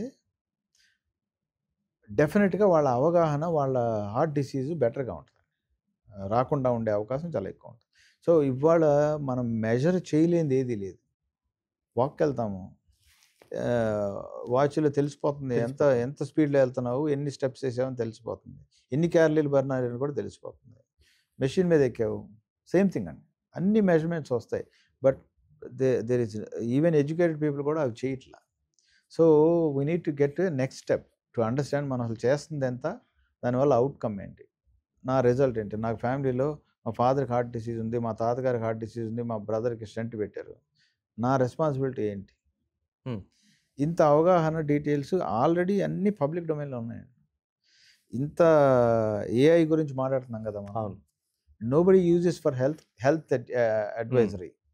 నేను ట్రై చేశాను చాట్ జీపీటీలో, నా ఆర్టిఫిషియల్గా మా పేషెంట్ ఒక పేషెంట్ డీటెయిల్స్ పెట్టాను. మా ఫాదర్కి డిసీజ్ ఉంది, నాకు ఓవర్ వెయిట్, నాకు కొలెస్ట్రాల్ ఎక్కువ ఉంది, షుగర్ ఉంది అని పెడితే it gave my degree of my risk, my heart disease risk. Okay, you decided that I have such risk. Tell me what I should do to reduce it. Okay. Again, it gave very good detail. ఎందుకంటే it pulls lot of information. ఈ సాఫ్ట్వేర్లో పనిచేసే వాళ్ళందరూ అది చేయొచ్చండి. They never do. Doctor, ఇక్కడే ఒక confusion ఉంటుందండి. ఎందుకంటే చాలామంది 45 నిమిషాల పాటు నడవండి అని, కొందరు 45 నిమిషాల పాటు నడిస్తే మీ మోకాలు చెప్పులు పోతాయని, కొందరు జిమ్లోన ఇంత టైమే ఉండాలని, కొందరు ఈ ఆహారమే తినాలని, కొందరు కంప్లీట్గా అసలు నూనె అనేది వాడద్దు, మీరు ఆ గీ వైపు వెళ్ళిపోండి అని. ఇంత కన్ఫ్యూజన్లోన ఒక సామాన్యుడు ఎలా జడ్జి చేసుకుంటాడు? ఫండమెంటల్గా అటువంటివి లేకుండా ఏ సొసైటీ ఉండదండి. ఎందుకు మీరు డాక్టర్ దగ్గరికి ఒక యాంజియోగ్రఫీ తీసుకొని ఒక డాక్టర్ గారికి వెళ్తే ఇద్దరు డాక్టర్లు సేమ్ ఒపీనియన్ చెప్పేవాళ్ళు ఉండరు, ఎక్సెప్ట్ ఫర్ ఒక 20-30% ఆఫ్ ద పేషెంట్స్ తప్పితే. సో దెర్ ఈజ్ ఆ variability, with in that variability మీరు అర్థం చేసుకోవాల్సింది, ఆ యాంజియోగ్రామ్లో ప్రొసీజర్ అవసరమా లేదా అనేది ఇంపార్టెంట్ కదా. స్టంట్ చేస్తారా, బైపాస్ చేస్తారా అనేది పక్కన పెడితే, అదేవిధంగా డైట్లో ఒకానొక ఆయన అన్నీ తినచ్చు, ఘీ తినండి ఏం పర్లేదు, 5 నిమిషాలు స్టాండింగ్ అలోన్ జాగింగ్ చేస్తే సరిపోతుంది, ఇట్లా చెప్పచ్చు. బట్ ఇందాక నేను మళ్ళీ చెప్పినట్టుగానే నా టార్గెట్ ఏంటి అసలు, ఓకే, దానికి నేను ఏది ఎంచుకుంటే నాకు ఐడియల్గా ఆ రిజల్ట్ వస్తుంది. నాకు హార్ట్ డిసీజ్ ఉంది ఇంట్లో, ఆల్రెడీ నేను ఓవర్ వెయిట్, నేను ఐడియల్గా ఈ వెయిట్కి రావాలి, ఇవి నా టార్గెట్స్. నువ్వు ఏమైనా చెయ్యి, అక్కడ 100 ట్రై చేయి పర్లేదు, బట్ ఫైనల్గా you have to get to that target. అది important. And consistency is also important. After 40 years health checkup అనేది చాలా ఇంపార్టెంట్. ఇన్ స్పైట్ ఆఫ్ మీరు చేసిన ప్రయత్నాల తర్వాత కూడా ఒక్కోసారి హార్ట్ డిసీజ్ రావచ్చు అన్నోన్ రీజన్స్ వల్ల. ఓకే, అది ముందు తెలుసుకుంటే హాని జరగదు. అవును. రెండో పాయింట్ మీరు చెప్పింది, మోకాలు చెప్పులు అరిగిపోతాయి. ఫస్ట్ థింగ్ ఏంటంటే హార్ట్ హెల్త్ ఈజ్ ఫండమెంటల్ అండి. ఇది at the expense of knees అయినా పర్లేదు, నీ జాయింట్ అయితే రీప్లేస్మెంట్ చేసుకోవచ్చు, కరెక్ట్, బాగానే తిరగచ్చు. బట్ హార్ట్ బ్రేక్ అయ్యో, హార్ట్ డిసీజ్ వచ్చో, లేకపోతే హార్ట్ అటాక్ వచ్చో, వీక్ అయింది అనుకోండి హార్ట్, దాన్ని మనం చేయలేము ఇంకా. Then we have to replace the heart, అయితే ఎల్వాడ్ అనేదో పెట్టాలి. It becomes a much more difficult problem to deal. మోకాలు చెప్పులు అరిగితే పర్లేదు, ఏముందండి, దట్స్ ఓకే. యాక్చువల్గా అది కాన్సెప్ట్ కూడా, దానిలో కూడా if you do right kind of exercise, అంటే టోనింగ్ అప్ ద మజిల్స్ అవి చేస్తూ ఎక్సర్సైజ్ చేయగలిగితే దెన్ మోకాళ్ళ మీద అంత లోడ్ పడదండి. దానికి ట్రైనర్స్ ఉంటారు, అవి everything has a solution today. మనం we need to look at the right place and take the right thing for us. Doctor, ఇక్కడే చిన్నది, అంటే ఆయిల్స్ అండ్ గీకి ఈ రెండిట్లో నిజంగా అంత డిఫరెన్స్ ఉందా? 2 ఒకలాంటివేనా? ఏదైనా ఉందా? మీ నమ్మకాన్ని బట్టి ఉంటుంది సార్. బేసిక్‌గా ఇప్పుడు నెయ్యి అనేది చిన్నప్పటి నుంచి మన తాతలు, తండ్రులు చెప్పారు. ఆవు నెయ్యి అంతకంటే స బ్రహ్మాండమైనది లేదు. పిల్లలకి అవును. కానీ, మీరు గాని అది తీసుకోవచ్చు అని చెప్పి. మీరు నెయ్యి తినండి, ఆయిల్ తినండి, ఏదైనా తినండి. But what are you doing to burn those calories or burn those cholesterol or whatever అనేది అది చాలా ఇంపార్టెంట్. వీటి మీద ఫోకస్ చాలా ఎక్కువుంది. ఇటుపక్క ఫోకస్ హ్మ్. చాలా తక్కువుందండి. తక్కువ. That's a big problem. సొసైటీలో ఆ ఇంబాలన్స్ వల్ల మనం we are only looking at these things. Doctor garu అసలు హార్ట్ అటాక్స్ కావచ్చు, లేకపోతే కార్డియాక్ అరెస్ట్ లాంటివి జరుగుతున్నాయి. ముందుగా ఏమనంటే పరీక్షలు కాకుండా చేయించుకున్న తర్వాత కూడా మనకి ఆ సింప్టమ్స్ ఏమైనా బాడీ ఇస్తదండి అసల? అట్‌లీస్ట్ 35% ఆఫ్ ద పేషెంట్స్‌లో first time they come to know attack ద్వారానే తెలుస్తుందండి. అంతే. అంటే ఎలాంటి వేరే ఇండికేషన్స్ రకంగా గాని ఏమి ఏముండవు. ఇండికేషన్ ట్రెడ్‌మిల్ చేసుకొని నార్మల్‌గా ఉండేవాళ్ళకి కూడా 2 మంత్స్ తర్వాత అటాక్ వచ్చినోళ్ళున్నారు. హ్మ్. So, ultimate is angiogram. Okay. లక్కీగా ఇప్పుడేంటంటే సీటీ యాంజియోగ్రామ్ అది వచ్చింది కాబట్టి అట్‌లీస్ట్ మనం హార్ట్‌లోకి మనం క్యాథెటర్ పంపించి యాంజియోగ్రామ్ చేయాల్సిన అవసరం లేకుండానే తెలుస్తుంది. అదొకటి. 2 ఇప్పుడు సీటీ కాల్షియం స్కోర్ అని కొత్తగా తెలుస్తుంది.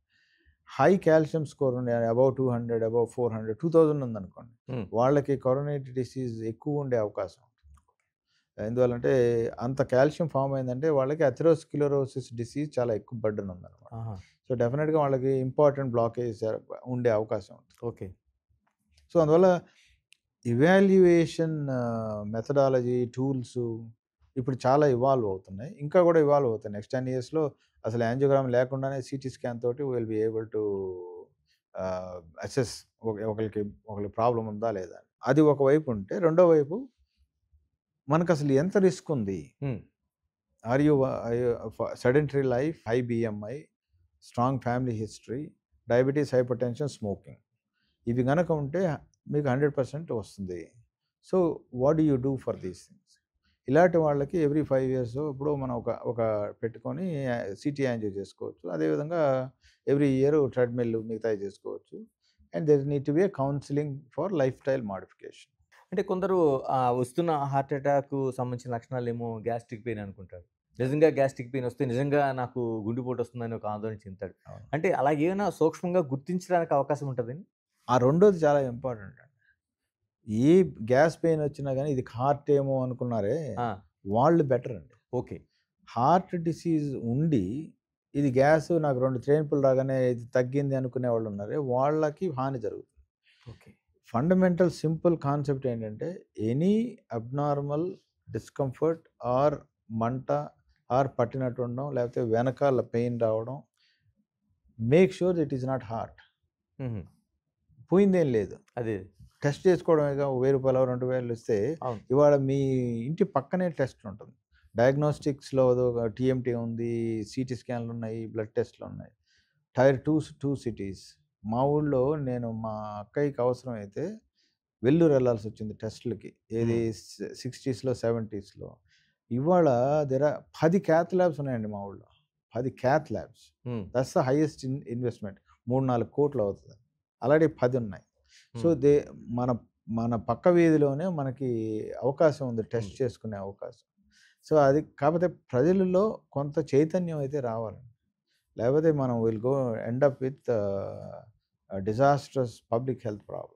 అంటే ఇందులో కూడా ఆడవాళ్ళకి, మగవాళ్ళకి మధ్య ఏమైనా వ్యత్యాసం ఉంటదండి? ఎందుకంటే ఈస్ట్రోజెన్ చాలా వరకు మహిళల్ని ప్రొటెక్ట్ చేస్తది. కాపాడుతుందనే ఒక ఏదో అవును. రీజన్స్ చెప్తున్నారు. కరెక్టేనండి ఇది? అది అది కొంత కొంత దానిలో కొంత నిజం ఉన్నా గానీ, లేడీస్‌కి అది గూడా ఓన్లీ అప్ టు మెనోపాజ్. ఆ తర్వాత లేదు గదండీ! ఓకే. సో, ఇంతకుముందు there is a gap between ladies and males in terms of incidence coronary disease మేల్‌లో ఎక్కువుండేది. It could be because of smoking ఎక్కువగా మెన్‌లో ఉండడం వల్లో, లేపోతే డయాబెటిస్ ఎక్కువగా అవ్వడం వల్ల. ఇవాళ లేడీస్ ఆర్ ఈక్వల్లీ ఔట్. హ్మ్. జాబ్ జేస్తున్నారు.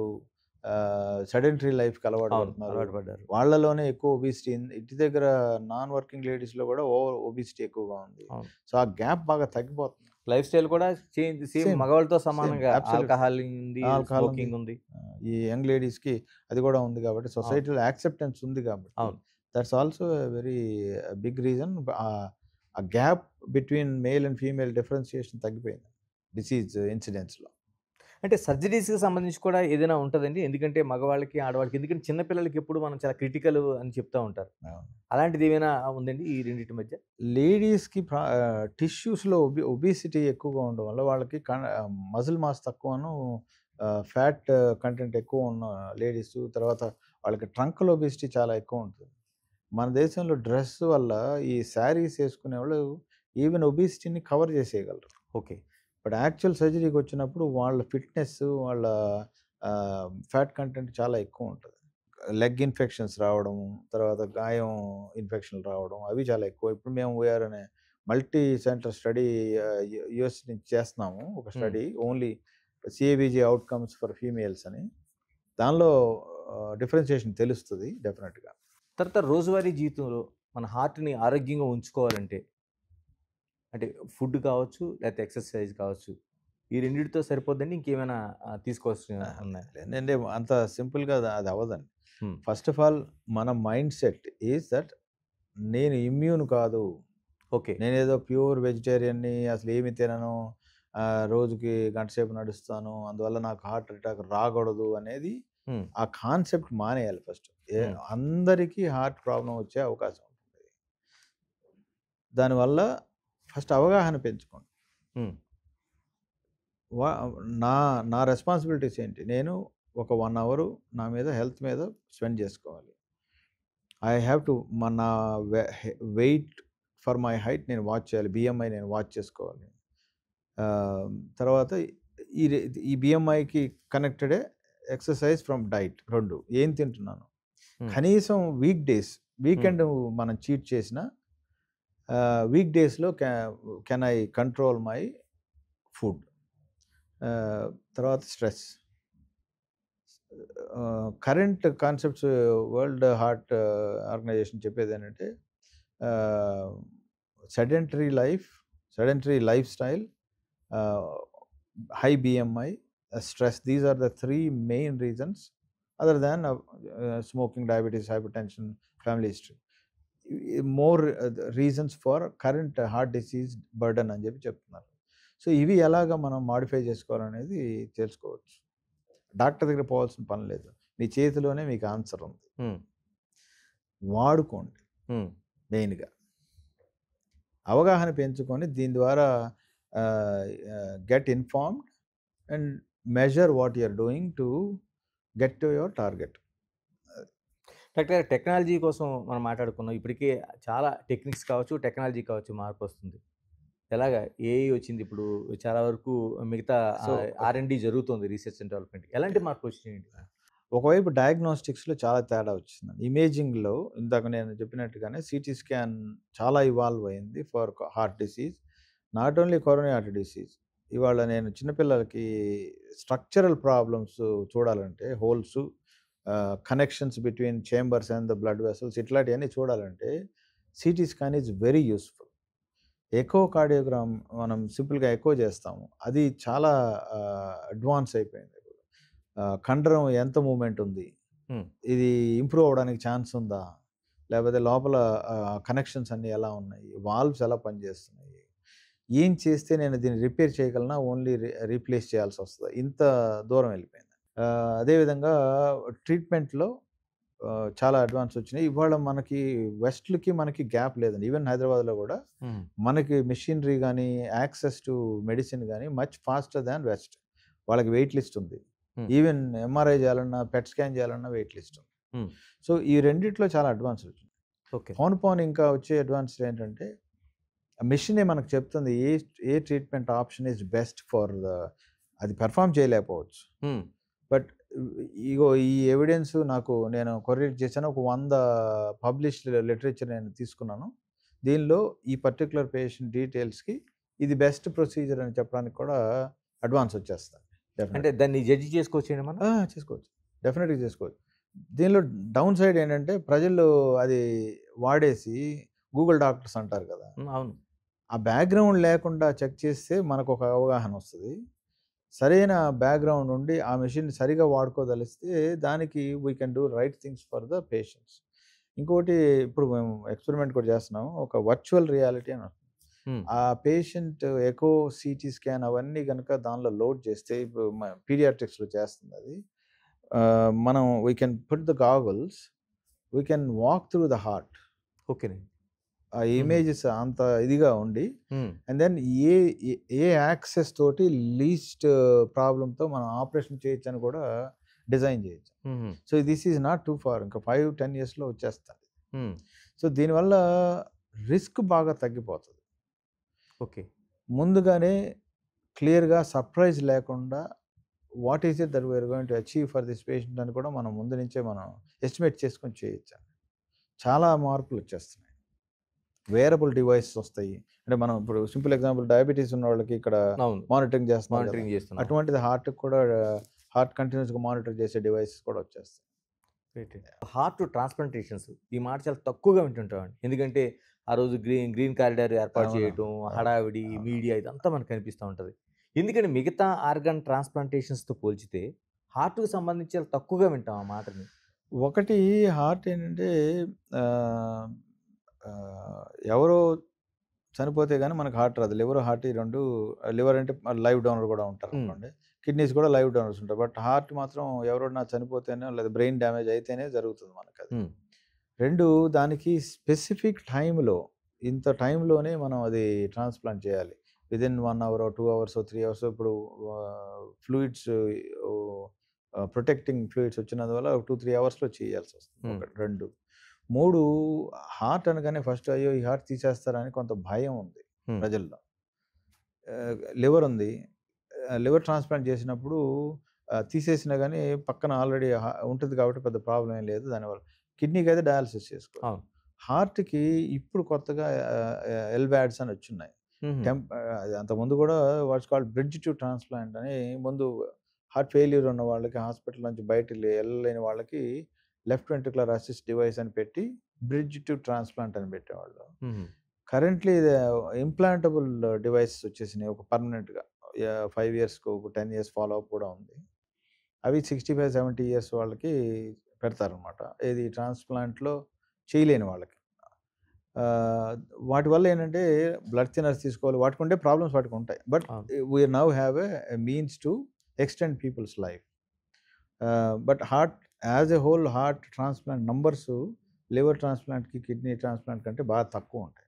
డాక్టర్, హైదరాబాద్ నగరం ఒక మెడికల్ హబ్గా మనకు ప్రయాణం చేస్తుంది. ఇంకా ఎలాంటి మార్పులు జరగాల్సిన అవసరం ఉంది? కాంప్రహెన్సివ్ రీసెర్చ్ ఎక్కడ లేదండి. ఒక రెండు, ఇప్పుడు ఈ సిటీలో తీసుకుంటే 2-3 హాస్పిటల్సే రెగ్యులర్గా పబ్లిష్ చేయడం జరుగుతుంది. Contrast example is LV Prasad.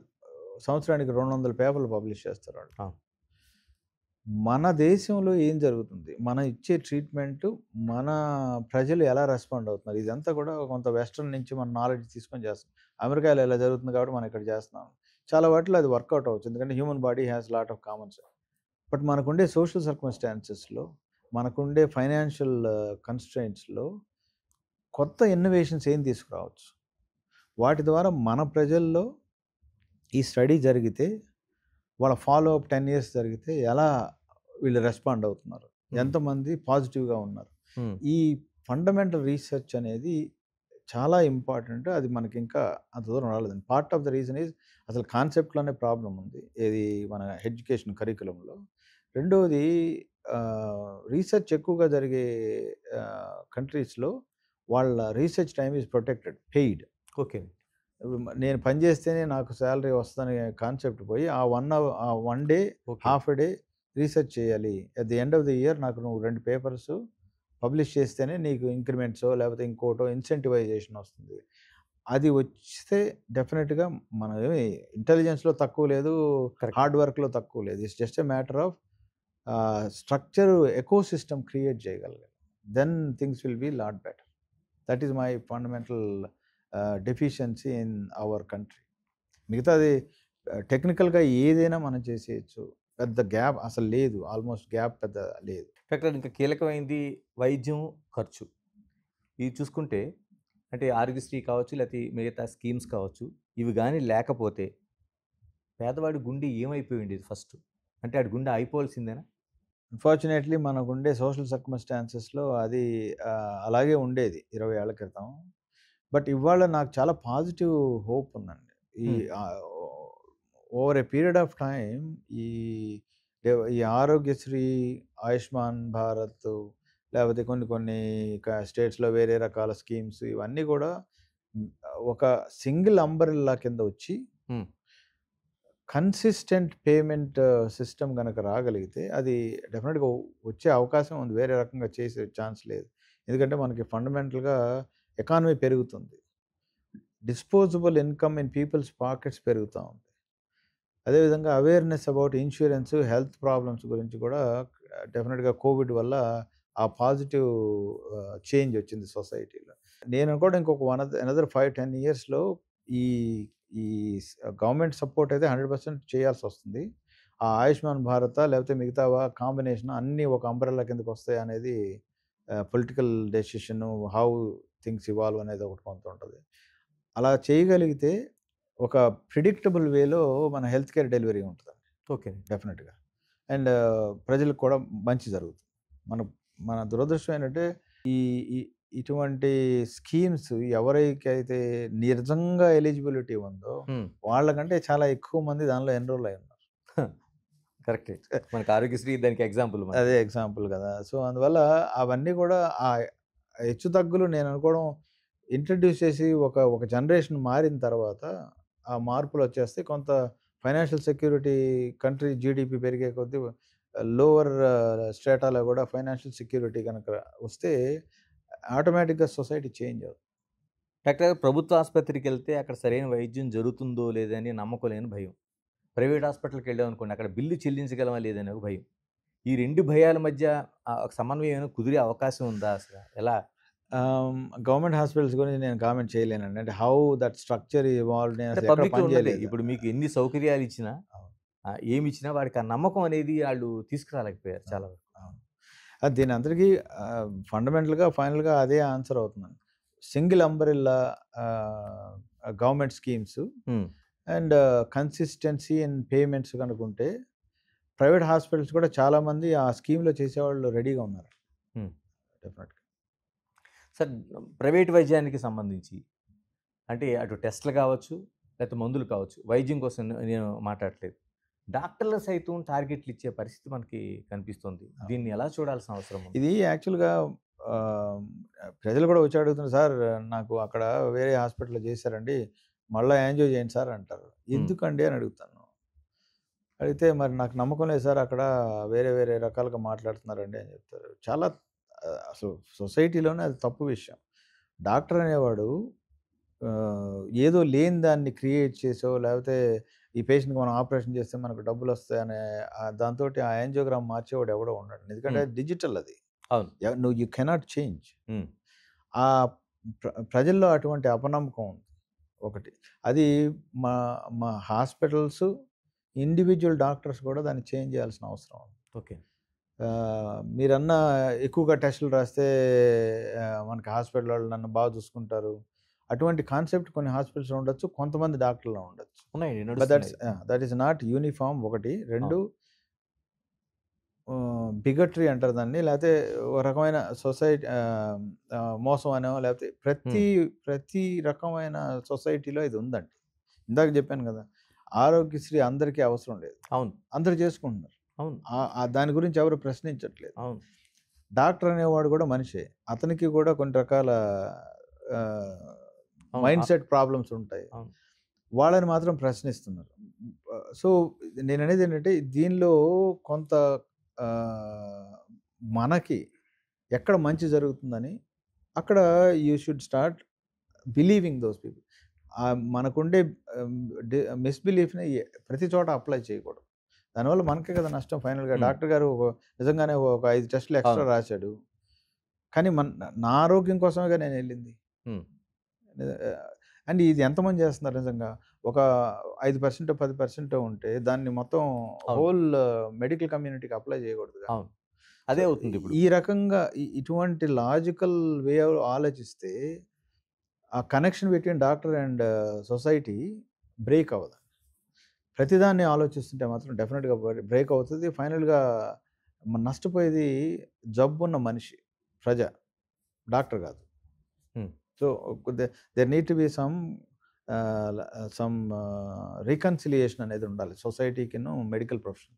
Doctor మీ ఫాదర్ కోసం చెప్పారు ఆ మెడికల్ షాప్ దగ్గర నుంచి చిన్న చిన్న వైద్యం చేసే వరకు. ఈ రోజు మనకి గ్రామాల్లో కావచ్చు, చిన్న చిన్న పట్టణాల్లో కావచ్చు, బిఎంపీ, ఆర్ఎంపీ ఇలాంటి బేసిక్ మెడికల్ ప్రాక్టీషనర్స్ వ్యవస్థ ఉంది.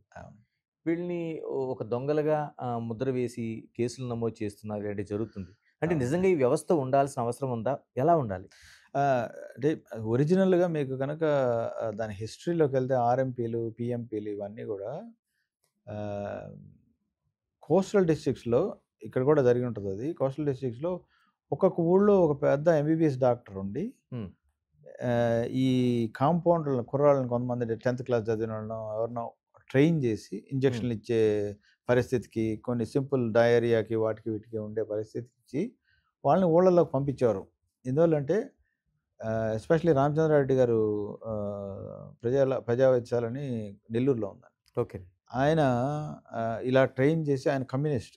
హ్మ్. ఆయన అసలు డబ్బులు తీసుకునేవారు కాదు. హ్మ్. వాళ్ళు ఇచ్చింది అందరికి ప్రజలకే పంచేవారు. ఆయన ఇలా ట్రైన్ చేసి విలేజెస్‌కి పంపించి ఇమ్మీడియేట్‌గా సమ్ హెల్ప్ ఉంటదనే ఉద్దేశంతో చేశారు. సో, అది ఒక జనరేషన్ వరకు పనిచేసిందండి. హ్మ్. ఇప్పుడు ఆబ్వియస్‌గా మీరన్న రకరకాలైన ఇంట్రెస్ట్‌లు వచ్చేసింది. ఓకే. కానీ మీరు రెండో వైపు చూస్తే డాక్టర్ల సంఖ్య బాగా పెరుగుతుందండి. పెరుగుతుంది. ఎంబీబీఎస్ తర్వాత మాకు మెడికల్ కాలేజీలు పెరిగినాయి. అవును. స్పెషలిస్టులు పెరిగారు. నేను ఇందాక చెప్పినట్టుగా మా ఊళ్ళోనే 16 కార్డియాలజిస్టులు, క్వాలిఫైడ్ కార్డియాలజిస్టులు ఉన్నారు. హ్మ్. ఇది డిస్ట్రిక్ట్ హెడ్ క్వార్టర్స్ అది. పోను పోను ఇది క్వాలిఫైడ్ డాక్టర్స్ పర్క్యులేట్ అవుతారు. ఏది మోడరేట్ సైజ్ టౌన్‌కి ఆ టైప్‌లో. సో, గ్రాడ్యుయల్‌గా వీళ్ళు డిసపియర్ అయిపోతారండి. ఈ ఈ మనం దాని గురించి ఎక్కువ వర్రీ పడాల్సిన పని కూడా లేదు. ఈ సిస్టమే తగ్గిపోతుంది. అంటే ఇక్కడ వర్రీ చెందాల్సింది ఏంటంటే అండి, ఈ డాక్టర్ల వ్యవస్థని వాళ్ళకి చాలా హాస్పిటల్స్ కిక్ బ్యాక్ ఇచ్చి వాళ్ళని ప్రమోట్ చేసుకునేలాగా అంటే మీలాంటి హాస్పిటల్స్‌కి అవసరం లేదు కానీ చాలా వరకు అలాంటి ప్రమోషన్ చేసే ఒక వ్యవస్థను తయారు చేస్తున్నారు. అవును. అంటే ప్రతి సొసైటీలో మనం గనక చూసినట్లయితే there is always something negative in any society because of self interest. Hmm. ఇవన్నీ ఎప్పుడు పోతాయంటే evolving the society itself. Hmm. దానికి ఇప్పుడు మన సొసైటీని ఇవాళ ఇవాల్వింగ్ సొసైటీ కిందే చూడాలి. కొన్ని రకాల సోషల్ సిస్టమ్స్ కొన్ని మంచి ఇంట్రెస్ట్‌తో తయారైనా గానీ అది స్లోగా బ్యాడ్ ఇంటెన్షన్స్‌లోకి వెళ్ళినప్పుడు ఒక జనరేషన్ కంప్లీట్‌గా మారితే గానీ ఈ సిస్టమ్స్ మారవండి. సింపుల్ ఎగ్జాంపుల్ ఈజ్ ఇప్పుడు యూపీఐ గానీ, లేకపోతే ఆధార్ కార్డ్ గానీ ఇవన్నీ అవును. ఎందుకొచ్చినాయండి? అవును. అవును. Because somebody decided that this is not right. అవును. అకౌంటబిలిటీ పెరిగింది కదా ఇవాళ. సో, అదే విధంగా నేను అనుకోవడం ఇంకొక 1 జనరేషన్ కనుక మారితే ఈ కంప్లీట్‌గా ఈ ప్రక్షాళన జరుగుతదండి. అసలు నాకైతే చాలా పాజిటివ్ హోప్ ఉంది. అంటే సామాన్యుడు ధైర్యంగా ప్రైవేట్ హాస్పిటల్‌కెళ్ళి వైద్యం చేయించుకునే పరిస్థితులు వస్తాయంటారు. 100% వస్తుంది. హ్మ్. 100% వస్తది. I have strong belief in that. Lot of doctors are good people. ఫండమెంటల్‌గా సొసైటీ ఏం చేస్తుందంటే అందరిని ఒకటే బకెట్‌లో చూస్తుంది. వీళ్ళు హ్యూమన్ బీయింగ్స్ కాబట్టి వీళ్ళలో కూడా కొంతమంది ప్రాబ్లమాటిక్ పీపుల్ ఉండొచ్చు. మనం మెజారిటీ డాక్టర్స్ మంచివాళ్ళు అనే కాన్సెప్ట్‌తో ముందుకెళ్తే సిస్టమ్‌లో కొంత కరెక్షన్స్ జరిగితే ఇది డెఫినిట్‌గా పాజిటివ్‌గా ఉంటుంది. ఎలా సార్ ఇన్వెస్ట్‌మెంట్లు పెరుగుతున్నాయి. చాలా వరకు మనకి చాలా ఎక్విప్‌మెంట్స్ వస్తున్నాయి. వాటి ఖర్చు ఉంటది. ఇవన్నీ ఉన్న తర్వాత కూడా ఎలా వైద్యానికి ఎలాగంటే ఇన్స్యూరెన్సే మార్గమా? లేకపోతే మిగతా స్కీమ్సా? ఏ విధంగా ఒక సొల్యూషన్ ఉంటది? డెఫినిట్‌గా insurance is the fundamental back bone ఉండాలండి. క్యాష్ పేమెంట్ అంటే అల్టిమేట్‌గా అది ఉండాల్సిందే. ఔట్ ఆఫ్ పాకెట్ ఎక్స్‌పెండిచర్ అనేది లేకపోతే లిమిట్ చేయలేమండి. ఆ! బట్ అమెరికాలో ఇవాళ హ్మ్. The health budget is about 17-18% అండి. హ్మ్. That is because uncontrolled way of doing things. Okay. Ayushman Bharat digital scheme వల్ల కొంత దీన్ని తీసుకురావచ్చు. మనం దాన్ని లిమిట్ చేయొచ్చు. ఓకే. దీనికి మీరన్నట్టుగా ఇన్స్యూరెన్స్ ఇంకా మచ్ మోర్ బ్రాడర్ వేలో పబ్లిక్‌లోకి వెళ్ళాలి. అదేవిధంగా ఈ స్కీమ్స్ కొన్ని accountability plus payment accountability from government side they have to pay. 2 నెలలు అంటారా? నెల అంటారా? చెప్పండి. అది పే చేయండి. From hospital side we have to have accountability. Definitely. Doctor గారు మీరు ఇతర దేశాల్లో వైద్యం చేశారు, ప్రాక్టీస్ చేశారు, ఇక్కడ చేశారు. ఇతర దేశాల్లో జరుగుతున్న మార్పుల్ని, వైద్యాన్ని చూస్తున్నారు. వరల్డ్‌లో బెస్ట్ ఒక మెడికల్ ట్రీట్మెంట్ జరుగుతున్న అంటే ఏం చెప్తారు దేశంలో అక్కడ? హెల్త్ కేర్ విషయంలో ప్రతి కంట్రీ ఏదో ఒక రకమైన ప్రాబ్లమ్స్ ఉన్నాయండి. ఇప్పుడు అమెరికాలో అపాయింట్మెంట్ కావాలంటే పెట్ స్కాన్, నా ఫ్రెండ్కి ఎవరికో క్యాన్సర్ ఉండి ఆ పెట్ స్కాన్ అపాయింట్మెంట్ కావాలంటే 6 వారాల తర్వాత ఇచ్చారు. యూకేలో ఎన్హెచ్ఎస్ సిస్టమ్ తీసుకుంటే హార్ట్ ఆపరేషన్ దీనికోసం 1 ఇయర్ 6 months వెయిట్ చేయాల్సి వస్తుంది. నేను గ్లాస్గోలో పనిచేసేటప్పుడు 2 years వెయిట్ లిస్ట్ ఉన్నాను హార్ట్ ఆపరేషన్. ఈ లోపల దానిలో 25% of the patients died while waiting for surgery. ఇప్పుడు ఎన్హెచ్ఎస్లో కూడా వెయిట్ లిస్ట్ చాలా ఎక్కువ ఉంది. Best system as of now looks like Canadian system. కెనడాలో కొంత అది ఇది ప్రైవేటు పబ్లిక్ పార్ట్నర్షిప్స్ తోటి కొంత బెటర్గా కెనేడియన్ సిస్టమ్ వర్కౌట్ అవుతుందని చెప్తాను. మంది ఇవాళ ఇవాల్వింగ్ సిస్టమ్ అండి. We have government hospitals, we have very strong advanced private hospitals. And private hospitals వల్ల చాలా అడ్వాన్స్డ్ మెడిసిన్ మన దేశానికి వచ్చింది. గవర్నమెంట్ హాస్పిటల్లోనే ఉంటే అది అంత జరిగేది కాదు. అదేవిధంగా ఇన్సూరెన్స్ కూడా ఇంప్రూవ్ అవుతుంది. మనది evolving system. Over a period of time మనకి ఏది బెస్ట్ అనేది మనం చూసుకోవాలి. ఆల్దో ఎగ్జాంపుల్స్ ఆఫ్ ఒక 2 కంట్రీస్ తీసుకున్నా కానీ మనకి ఏది వర్కౌట్ అవుతుంది. ఇన్సూరెన్స్ అయితే 100% that will be the way to go. దాన్ని ఎలాగ సీలింగ్ ఎలా చేయాలనే దాన్ని కొంత పాలసీ డెసిషన్లో తీసుకురావాల్సి వస్తుంది. గోపిచంద్ గారు, మీతోనే ఖచ్చితంగా ప్రస్తావించాల్సిన విషయం నైతిక విలువలు. ఎందుకంటే అక్కడ జర్నలిస్టుల దగ్గర నుంచి న్యాయమూర్తుల వరకు అన్ని వ్యవస్థల్లో కూడా ఎక్కడో చోట ఆ నైతిక విలువలు పతనం అవుతూనే ఉన్నాయి. ప్రత్యేకంగా వైద్య రంగానికి సంబంధించి, ఎందుకంటే ఏ రంగం ఉన్నా సరే ఫస్ట్ చేతులు ఎత్తి దేవుళ్ళ మొక్కేది ఒక వైద్య వృత్తిని. ఇక్కడ వెనక్కి వెళ్ళిపోతున్న నైతిక విలువల కోసం ఏం మాట్లాడుకోవాలి, ఏదైనా సరి చేసుకునే అవకాశాలు ఏమైనా కనిపిస్తున్నాయి? మీరన్న పాయింట్ అనేది దానిలో అసలు డిస్ప్యూటే లేదండి. హయ్యెస్ట్ నైతిక విలువలు ఎక్కడన్నా ఉండాలంటే అది వైద్యంలోనే ఉండాలి. ఎందుకంటే మేము ప్రతిరోజు హెల్ప్లెస్ పీపుల్ హెల్ప్ కోసం వస్తే మేము నిలబడి అండగా ఉన్నాము. మేము ఇవన్నీ చేసి మీకు what ever help we can do we will do it అనేది అసలు దానిలో ఫండమెంటల్గా దేనిలో డిస్ప్యూట్ లేదండి. దీనిలో కల్చరల్ ప్రాబ్లమ్ని మనం ప్రజలకే వదిలేస్తున్నాం. వీళ్ళు వచ్చే మెడికల్ కాలేజీలో చేరినప్పుడు రకరకాల బ్యాక్గ్రౌండ్స్ నుంచి వస్తారు కదా. అవును. అసలు అటెంప్టే లేదు ఇది వాళ్ళని ఒక కల్చరల్గా, కరెక్ట్, ఎథికల్గా, మోరల్గా ఈ 5 ఏళ్ళు వీళ్ళు మెడికల్ కాలేజ్ నుంచి బయటకు వచ్చేటప్పటికి 90% ఆఫ్ ది పీపుల్ని సిమిలర్గా తీసుకొద్దాము అనే అటెంప్టే లేదు. అక్కడ స్టార్ట్ అవ్వాలండి. అది అక్కడ స్టార్ట్ అయ్యి ఫ్రమ్ హై అప్ మా ఎక్స్పీరియన్స్డ్ పీపుల్ నుంచి కొంత ఇన్పుట్స్ ఇచ్చి ఎలా చేస్తే బెస్ట్ అనేది ఈ రెండు కలవకుండా మనకి ఆ కల్చరల్ ఐడెంటిటీ అండ్ మీరు అన్నట్టుగా ఇందాక ఎథిక్స్, మోరల్స్ కామన్గా అందరిలో ఇలా ఉంటుందనే చేయలేమండి. ఇప్పుడు కొన్ని రెసిడెన్షియల్ కాలేజెస్ ఉన్నాయి, ఎక్కువ మంది వాళ్ళని ఒక రకమైన ఒకే పద్ధతిలో తీసుకెళ్తారు. అలాగా మనం కరికులంలో కనుక ఈ కొత్త ఇవి ఇంట్రడ్యూస్ చేసి కల్చర్, మోరల్, ఎథికల్ రెస్పాన్సిబిలిటీస్ కనుక ఒక సబ్జెక్ట్ కింద టీచ్ చేయకపోతే కరెక్ట్, ఎవరికి వాళ్ళ బ్యాక్గ్రౌండ్ నుంచి వచ్చే ఆలోచనలతోనే వస్తారు కదండి. అవును. సో అది చేయాల్సిన అవసరం ఉందండి. అది డెఫినెట్గా ఉంది. నా ఉద్దేశంలో అది రావచ్చు. మాకు కూడా రెస్పాన్సిబిలిటీ ఉంది as a senior people to advocacy అంటారు కదా, అడ్వకేట్ దిస్ పాలసీ. అది డెఫినెట్గా ఈ మా టాషా తెలంగాణ అసోసియేషన్లో కానీ, లేకపోతే ఐఎంఏస్ కానీ, మెడికల్ కౌన్సిల్ ఆఫ్ ఇండియాస్ కానీ, ఇట్లాంటివన్నీ ఆ రెస్పాన్సిబిలిటీ తీసుకుంటే బాగుంటుంది. అంటే హాస్పిటల్స్, వ్యక్తులు, సంస్థలు, కార్పొరేట్ వ్యవస్థ అక్కడ వరకు వెళ్ళినాయి. ఇప్పుడు విదేశీ సంస్థల పెట్టుబడులు కూడా మనకి ప్రవేశిస్తున్నాయి. దాదాపు 51% కూడా ప్రైవేట్ హాస్పిటల్లోకి వస్తున్నాయి. చివరికి అడ్మినిస్ట్రేషన్ కూడా వాళ్ళు తీసుకుని నడుపుతున్న హాస్పిటల్స్ మనకు కనిపిస్తున్నాయి. ఇది ఎక్కడ దారితీస్తుంది? ప్రమాదం కాదా? ఫైనాన్స్ విషయం పక్కన పెడితే అడ్మినిస్ట్రేటర్స్ అసలు హెల్త్ కేర్ డెలివరీ సరిగా చేయకుండా ఇప్పుడు మీరు అదే బాగా డబ్బు పెట్టి నష్టపోయిన వాళ్ళు కూడా ఉన్నారండి. ఎందుకంటే సరిగా హాస్పిటల్ రన్ చేయక. ఓకే. సో ప్రజలు ఎక్కడ హెల్త్ కేర్ బాగుందో, సర్వీస్ బాగుందో అక్కడికి వెళ్తారు, రిగార్డ్లెస్ ఆఫ్ మీరు ఫారినా, డబ్బు ఫారిన్ నుంచి వస్తుందా, అడ్మినిస్ట్రేషన్ ఫారిన్ నుంచి వస్తుందా, ఇక్కడి నుంచి వస్తుందా అని కాదు. సో యాజ్ లాంగ్ యాజ్ వాళ్ళకు కూడా డబ్బు పెట్టినాడు హాస్పిటల్ సరిగ్గా రన్ చేయకపోతే ప్రజలు రారనే సంగతి వాళ్ళకి కాన్సెప్ట్ ఉంది. సో ఒకవైపు హెల్త్ కేర్ ఎక్స్పెండిచర్ పెరిగింది, అదేవిధంగా రెమ్యునరేషన్స్ పెరిగినాయి. మోర్ ఇంపార్టెంట్ ఏంటంటే ఇవి ఏ హాస్పిటల్ కొంటున్నారు వాళ్ళు? సరిగా రన్ అయిన హాస్పిటల్స్నేగా కొనేది. అవును.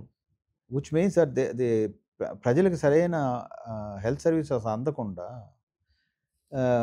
ఎవడైనా ఎందుకు పెట్టుబడి పెడతాడు? కొంచెం అది క్లారిటీ ఉంటే దెన్ ఫారిన్ మనీ వచ్చిందా, ఇండియన్ మనీ వచ్చిందా అనేది పక్కన పెడితే డెఫినెట్‌గా సర్వీస్ డెలివరీ డెఫినెట్‌గా బాగుంటుంది. ఇన్వెస్ట్మెంట్ లేకుండా టెక్నాలజీ మనం అడ్వాన్సెస్ చేయలేము. అదేవిధంగా మనకు ఒక part of the society is very affordable society. So దానికి తగ్గట్టుగా చేసుకొని how do we channel that expertise to people who are in need but can't pay. వచ్చే మనీనో లేకపోతే ఎవరు వస్తున్నారో ఇన్వెస్ట్మెంటర్స్ని నెగిటివ్గా చూడకుండా దీన్ని మనం ఛానలైజ్ చేసుకోవడం ఎలాగ? మన అవసరాలు ఇవి ఉన్నాయి, ఇది వస్తుంది, దీనివల్ల ఈ అడ్వాంటేజ్ ఉంది. ఈ అడ్వాంటేజ్లో నుంచి మనం ఈ ఎక్స్పర్టీస్ని how do we channelize to people who can't afford schemes ద్వారా, వేరే రకాల నాన్ ప్రాఫిట్ వర్క్ ద్వారా. ఇప్పుడు మేము చేస్తున్న పీడిఎఫ్ చిన్నపిల్లల ప్రోగ్రామ్స్ ఉన్నాయి, అవి నాన్ ప్రాఫిట్ ద్వారా చేస్తున్నాము. హౌ డు వి కంబైన్ అనేది దట్స్ ఏ. అంటే వాళ్ళు చూడగలుగుతారండి లాభ నష్టాలు తప్ప మీరు అంటున్నది ఈ సోషల్కి సంబంధించిన ఇష్యూస్ కావచ్చు అవి చూడగలుగుతారా? As long as they have that margin వాళ్ళు చేసుకోగలిగిన తర్వాత అది లేకుండా చేయలేరండి వాళ్ళు. ఏ దేశంలో ఇప్పుడు అమెరికాలో ఉంది, వీళ్ళు డబ్బు తీసుకుంటున్నారు కాకపోతే వర్క్ చేస్తున్నారుగా. సేమ్ కైండ్ ఆఫ్ టెక్నాలజీని ఎక్స్పర్టీస్ని మనం ఇంబైబ్ చేసుకుని it is our responsibility how we should channelize to people who can't afford it. నేను ఎగ్జాంపుల్ చెప్తున్నాను కదా, ఇదే shared infrastructure, shared medical professional resources తోటి we are able to do 8,000 surgeries free of cost. Okay. So ఇట్లా there is no difficulty in doing that. Definitely మనం చేయొచ్చు. ఇందాక doctor గారు మీరు కూడా ప్రస్తావించారు, చాట్ జీపీటీ వచ్చింది, ఏఐ వచ్చింది, గూగుల్, తర్వాత మనకి యూట్యూబ్స్లోన చాలా నాలెడ్జ్ ఉంది. మీ దగ్గరికి వస్తున్న పేషెంట్స్ అవన్నీ ఆ నాలెడ్జ్ అంతా తీసుకొస్తాడు మీ దగ్గరికి. మీ డాక్టర్గా మీ అనుభవం కావచ్చు, మీరు చేసిన కేస్ స్టడీకి ఆ కాంట్రడిక్షన్స్తో మాట్లాడేది ఉంటుంది. ఇప్పుడు ఇలాంటి కేసుల్ని ఎలా డీల్ చేయగలుగుతున్నారు? ఇట్ ఈస్ అంటే కొంతమంది బాగా ఫిక్సేటెడ్తో వస్తారండి. పాపం ఎక్కువ మంది ఏదో చదువుకొని వచ్చి వాళ్ళు సార్ లేజర్తో చేస్తున్నారంట కదా, రోబోట్తో చేస్తున్నారంట కదా, ఇలా ఇలా కొంచెం if we take time and explain, అదే చాట్ జీపీటీ నాకు అడ్వాంటేజ్ ఏంటంటే I can show them pictures. ఒక 5 నిమిషాలు టైం తీసుకుంటే ఐ కెన్ షో, ఇదిగో ఇది వాల్వ్ ఇదండి, లేకపోతే ఇది రక్తనాళం అండి, దీనికి ఈ ప్రాబ్లం ఉంది, మీకు యాంజియోగ్రామ్లో ఇలా ఉంది కదా, దీనికి ఇది చేస్తేనే బెటరు, ఇది చేస్తే ఈ ప్రాబ్లం వస్తేనే ఒక 2 minutes ఎక్స్ట్రా చెప్పామనుకోండి వాళ్ళు కన్విన్స్ అవుతారు. కొంతమందికి బాగా రిజిడ్ ఫిక్సేషన్ ఉంటుంది, దానికి మనం చేయగలిగేది ఏం లేదు. అంటే ఆ కొలాబరేషన్ డెసిషన్స్ అనేవి చాలా వరకు తీసుకుంటున్నారు డాక్టర్లు. అవును. అది కొంత అంటే ప్రొఫెషన్ కావచ్చు. అంటే నేను చిన్న ఎగ్జాంపుల్ చెప్తాను. కొన్ని సంవత్సరాల క్రితం ఒక సాఫ్ట్వేర్ ఇంజనీరు నేను పొడవవ్వాలి కాబట్టి ఇగో నాకు యూట్యూబ్లో ఇది ఉంది, ఈ ఇతర దేశాలు ఇది ఉంది కాబట్టి నేను హైట్ పెరగడానికి ఒక అవకాశం నాకు చూస్తే చివరికి హాస్పిటల్ కెరీర్, డాక్టర్ కెరీర్ కూడా ఆ కొలాబరేషన్ ఆలోచనలు మార్చుకోవడం వల్ల దెబ్బతింది. అది ఐఎమ్ అవేర్ ఆఫ్ వాట్ మీరు చెప్పేది. నాకు తెలుసు. బాగా పెద్ద కేసు అయింది, పాపం వాళ్ళు ఇబ్బంది పడ్డారు. అందరూ అన్ని పార్టీలు ఇబ్బంది పడ్డారు. ప్రజలు, father, patient, doctor and hospital అందరూ ఇబ్బంది పడ్డారు కదా. ఇటువంటివి అన్ఫార్చునేట్లీ జరిగినా కానీ చాలా తక్కువను, ఎక్కడో రేర్గా జరుగుతుంటాయి. ఒకసారి దెబ్బతిన్న తర్వాత ఎవరో దాని గురించి కొత్త టెక్నాలజీ ఇవల్యూషన్లో బ్యాక్గ్రౌండ్లో చాలా అసలు డిస్కార్డ్ చేస్తుంటామండి. ఇది కరెక్ట్ కాదు అని చెప్పి డిస్కార్డ్ చేస్తుంటాం. అది అసలు ప్రజల నోటీస్ కూడా రాదు. ఓకే. మీరు చెప్పే చాట్ జీపీటీ పబ్లిక్ డొమైన్లో ఇన్ఫర్మేషన్ ఓవర్లోడ్ అంటాం కదా. We are living in the society where there is information overload. So anybody can access any information at the click of the button. అంటే వాట్సాప్ కూడా యూనివర్సిటీ అయిపోయిందండి. అది కూడా ప్రతి వాళ్ళు సర్క్యులేట్ చేయడం అదంతా జరుగుతాం. సో నేను అనేది ఏంటంటే డెఫినెట్గా ప్రజలు వాడతారు దాన్ని మనం అవాయిడ్ చేయలేం. మన రెస్పాన్సిబిలిటీ ఏంటి? నాకు ఈ గైడ్ లైన్స్ ఉన్నాయి. మా societies of world gives you ego ఇటువంటి డిసీజ్‌కి this is the guideline. So, as long as you show them these guidelines and I am telling you as a evidence based medicine కింద ఇదండి మీకు. మీరు ఏం చదువుకున్నా లేకపోతే ఇంకొక ఇద్దరు డాక్టర్లు ఇది చెప్పినా దిస్ ఈస్ ద ఎవిడెన్స్ అని మా దగ్గర ఆల్రెడీ ఇన్ఫార్మ్డ్ డెసిషన్స్ ఉంటాయి. అవి చూపించిన తర్వాత ఎక్కువ మంది కన్విన్స్ అవుతారు. ఇట్స్ ఓన్లీ ఎందుకంటే I have to take time. నాకు నా నా నా రెస్పాన్సిబిలిటీ ఏంటంటే ఒక పర్సన్ కన్‌ఫ్యూజ్డ్ స్టేట్‌లోనో లేపోతే వెరీ ఫిక్సేటెడ్ స్టేట్‌లోనో ఉన్నప్పుడు I have to take my time to convince. నాకు 10 మంది బయట కూర్చొని ఉన్నారు గదా! ఇంతే ఎళ్ళిపో దట్స్ నాట్ ఎ రైట్ అవును. Way of approach. డాక్టర్ ఇంకో కీలకమైన విషయం మీతోనే చర్చించాలి. ఎందుకంటే పబ్లిక్ అవేర్‌నెస్ కావచ్చు, లేకపోతే సివిక్ సెన్స్ కావచ్చు, కామన్ సెన్స్ కావచ్చు. ట్రామా కేసుల్లోన మనకి చాలా వరకు మీకు గోల్డెన్ అవర్ ఉంటది. ఆ అవర్‌లో అందులో హార్ట్‌కి సంబంధించి ఇంకా కీలకం. ఇలాంటి అంబులెన్స్ కూడా వెళ్ళడానికి లేని ట్రాఫిక్ మనకి హైదరాబాద్‌లో విపరీతంగా పెరిగిపోయి ఉంటది. ఎందుకంటే మీకు ఆ గోల్డెన్ అవర్‌లో తీసుకురాకపోతే ప్రాణాలు పోయినట్టే. వీళ్ళు కనీసం ఆ సైడ్ ఇవ్వడానికి ఉండే పరిస్థితులు లేవు. దాన్ని పట్టించుకునేది లేదు. ఎలా దీనికి ఏమైనా ఒక సొల్యూషన్ ఉందా? అంటే ఎక్కడ దాన్ని బ్రేక్ చేయాల్సిన అవసరం ఉంది? The only way is urgent care services need to be from all over the peripheral part of the city ఉండాల్సిందేనండి. ట్రాఫిక్ సొల్యూషన్ అనేది ఏ కంట్రీకి కూడా ట్రాఫిక్ సొల్యూషన్స్ అనేవి చాలా బ్యాడ్‌గా ఉన్నాయి. హ్మ్. బట్ ఆ ఇవాల్వ్డ్ సొసైటీస్‌లో అవగాహన ఉంది. ట్రా ఎవడన్నా ఇది అలారం పెట్టుకొని అంబులెన్స్ వస్తుంటే నేను కరెక్టే. పక్కకు జరిగి ఐ హావ్ టు గివ్ వే అని చెప్పి. మనకు లేదు కదండీ అది అసలు. మనకి లేదు. ఉన్నా గాని ఎక్కడ జరుగుతాడండి? ఇప్పుడు ఆ! ఈ రోడ్ నంబర్ కరెక్టే. 10లో అక్కడ మొదలైంది. అవును. అవును. ఇక్కడికి రావాలి. అవును. మొత్తం జామ్ అయిపోయింది. ఎక్కడ రాలేడు గదా! అవును. So, ah, while you are correcting your traffic problems, hmm. ఎక్కడ ఫ్రీక్వెంట్‌గా యాక్సిడెంట్స్ జరుగుతున్నాయో అక్కడ ఒక అర్జెంట్ కేర్ సెంటర్ లాగా పెట్టడం. లేకపోతే అక్కడ చుట్టుపక్కల ఇప్పుడు మేము వి ఆర్ కొలాబరేటింగ్ విత్ మన 108 వాళ్ళతోటి, ఈఎంఆర్ వాళ్ళతోటి కొలాబరేట్ అయ్యి హ్మ్. CPR training for public.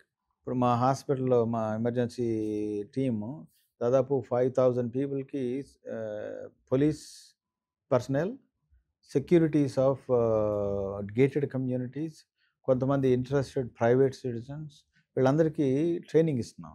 హ్మ్. CPR training. Okay. So, at least emergency care కింద వాళ్ళని అక్కడే లోకల్‌గానే ట్రీట్ చేసి మీరన్నట్టుగా వి హావ్ టైమ్. ఆ గోల్డెన్ అవర్ అన్నారు కదా! హ్మ్. దాన్ని అక్కడ గనుక మనం హ్యాండిల్ చేయగలిగితే బానే ఉంటుంది. But that's not a full solution. Because somebody who has a heart attack need to reach the nearest heart center కదా! లక్కీగా ఏంటంటే మనకు కొన్ని డిస్ట్రిబ్యూట్ అయ్యి ఉన్నాయి హార్ట్ సెంటర్స్ కూడా చుట్టుపక్కల. మల్టీ ఆర్గన్ ఇంజ్యూరీ మాత్రం it need to go to A A A level 4 centre. Okay. అవి చాలా తక్కువున్నాయి మనకి. అది రీచ్ అవ్వడం చాలా కష్టం ట్రాఫిక్ తోటి. దానికి ఇమ్మీడియేట్ సొల్యూషన్ ఏమి నాకు కనపడట్లేదు. డాక్టర్ నాన్నగారి కోసం చెప్పినప్పుడు గోపీచంద్ ప్రస్తావన వచ్చింది ప్రముఖ రచయిత. మీకు సాహిత్య అభిలాష ఏమైనా ఉందా? ఎందుకంటే ఇప్పటికే మీరు దానికి సంబంధించి బెంగుళూరులోన హ్మ్. మీరు ఒక ట్రస్ట్ కూడా అంటే చాలా వరకు మనసు ఫౌండేషన్ ఫౌండేషన్. అనేది అవును. నడుపుతా ఉన్నారు. అవును. రాయుడు గారు దానికి పూర్తిగా చేస్తున్నారు. ఎలా ఉంది? యాక్చువల్‌గా బో అదే ఇందాక చెప్పినట్టుగా మా మా నాన్నగారి ద్వారా అసలు చదవడం, పుస్తకాలు చదవడం అది అది చెత్తా చెదారమా లేకపోతే డిటెక్టివ్ నవలా లేకపోతే some evolved history of Indiana అనేది కాదు కానీ, ఏదో ఒకటి చదవడం అనేది మా ఫాదర్ దగ్గర నుంచే వచ్చింది. తర్వాత మా అన్నయ్య చాలా స్ట్రాంగ్‌గా పికప్ చేసాడు దాన్ని. ఆయనకి సాహిత్యంలో కూడా చాలా అవును. అవగాహన ఉంది. చాలా పరిచయాలున్నాయి. పర్సనల్‌గా ఆయనకి రావిశాస్త్రి గారు గాని, లేకపోతే శ్రీశ్రీ గారు గాని వీళ్ళందరూ తెలుసు అవును. ఆయనకి. ఆహ్, నాకు నేను మెడిసిన్‌లో ఫైనల్ ఇయర్‌లో ఉండేప్పుడు మా అన్నయ్య 'ఆరుసారా కథలని' రావిశాస్త్రి గారి పుస్తకం ఒకటి తెచ్చిచ్చారనమాట. Hmm. That has made a great impact on me. అది చదువుకునేవాళ్ళం, నవ్వుకునేవాళ్ళం చేసి తర్వాత వెనక్కొచ్చిన తర్వాత నేను ఆహ్, రావిశాస్త్రి గారి పుస్తకాలు దొరకట్లేదని మేము ఏదో ఫ్రెండ్స్ రామరాజు గారని మేము డిస్కస్ చేసుకుంటే, వై నాట్ వి పబ్లిష్ హ్మ్. అని స్టార్ట్ చేసాం అసలు. ఓకే. చేసి then I went to Bengaluru. మా అన్నయ్యతో మాట్లాడితే, లేదురా మనం నాన్న, అమ్మతోటి మన్నం అనేది మా ఇంటి పేరు. అవును. నాన్నగారి పేరేమో నరసింహం. అమ్మ పేరు సుబ్బమ్మ. అందుకని మనస్సు ఫౌండేషన్ అని పెడదాము. ఓకే. మనసు ఫౌండేషన్ అని పెట్టి లెట్స్ డూ దిస్ అని చెప్పంటే అప్పుడు వి బ్రాట్ రావిశాస్త్రి గారు పబ్లిష్ చే బుక్స్ అన్నీ కలిపి ఒక సింగిల్ వాల్యూమ్ కింద తీసుకొద్దామని మొదలుపెట్టిన ఎక్సర్సైజ్ సర్వలభ్య రచనలని ఆయన దాన్ని వెళ్ళి కళా ఇది ఉంది ఇక్కడ మన వైజాగ్లో కళిపట్నం రామారావు గారి పుస్తకం విజయనగరం అనుకుంటాను, అక్కడికి వెళ్ళి ఆ బుక్స్ అన్ని చూసి ఆ పుస్తకం ఫస్ట్ తీసుకొచ్చాం. దాని తర్వాత శ్రీశ్రీ గారిది, తర్వాత కాళీపట్నం రామారావు గారి బుక్, గోపిచంద్ గారి సర్వలభ్య రచనలు, అవన్నీ అలాగా ఒక 15-16 బుక్స్ దాకా, గుర్రం జాషువా గారివి అలాగా తీసుకొచ్చాం అనమాట. అది ఆ తర్వాత మా అన్న he took it on very actively. చివరికి పతంజలి గారిది కూడా తీసుకొచ్చారు. పతంజలి గారిది, తర్వాత బీనాదేవి గారిది, ఇలా ఆర్థర్ కాటన్ గారి ట్రాన్స్లేషన్ బుక్, అవన్నీ చేసాం అన్నమాట. బట్ ఫండమెంటల్గా దానికంటే ముఖ్యం ఏంటంటే మా అన్న దానికంటే ఇంకా ఎక్కువ దూరం ఎక్కడికి వెళ్ళారంటే ప్రిజర్వేషన్. తెలుగు సాహిత్యం అనేది స్లోగా మరుగున పడుతుంది, చదివేవాళ్ళు తక్కువ అవుతున్నారు.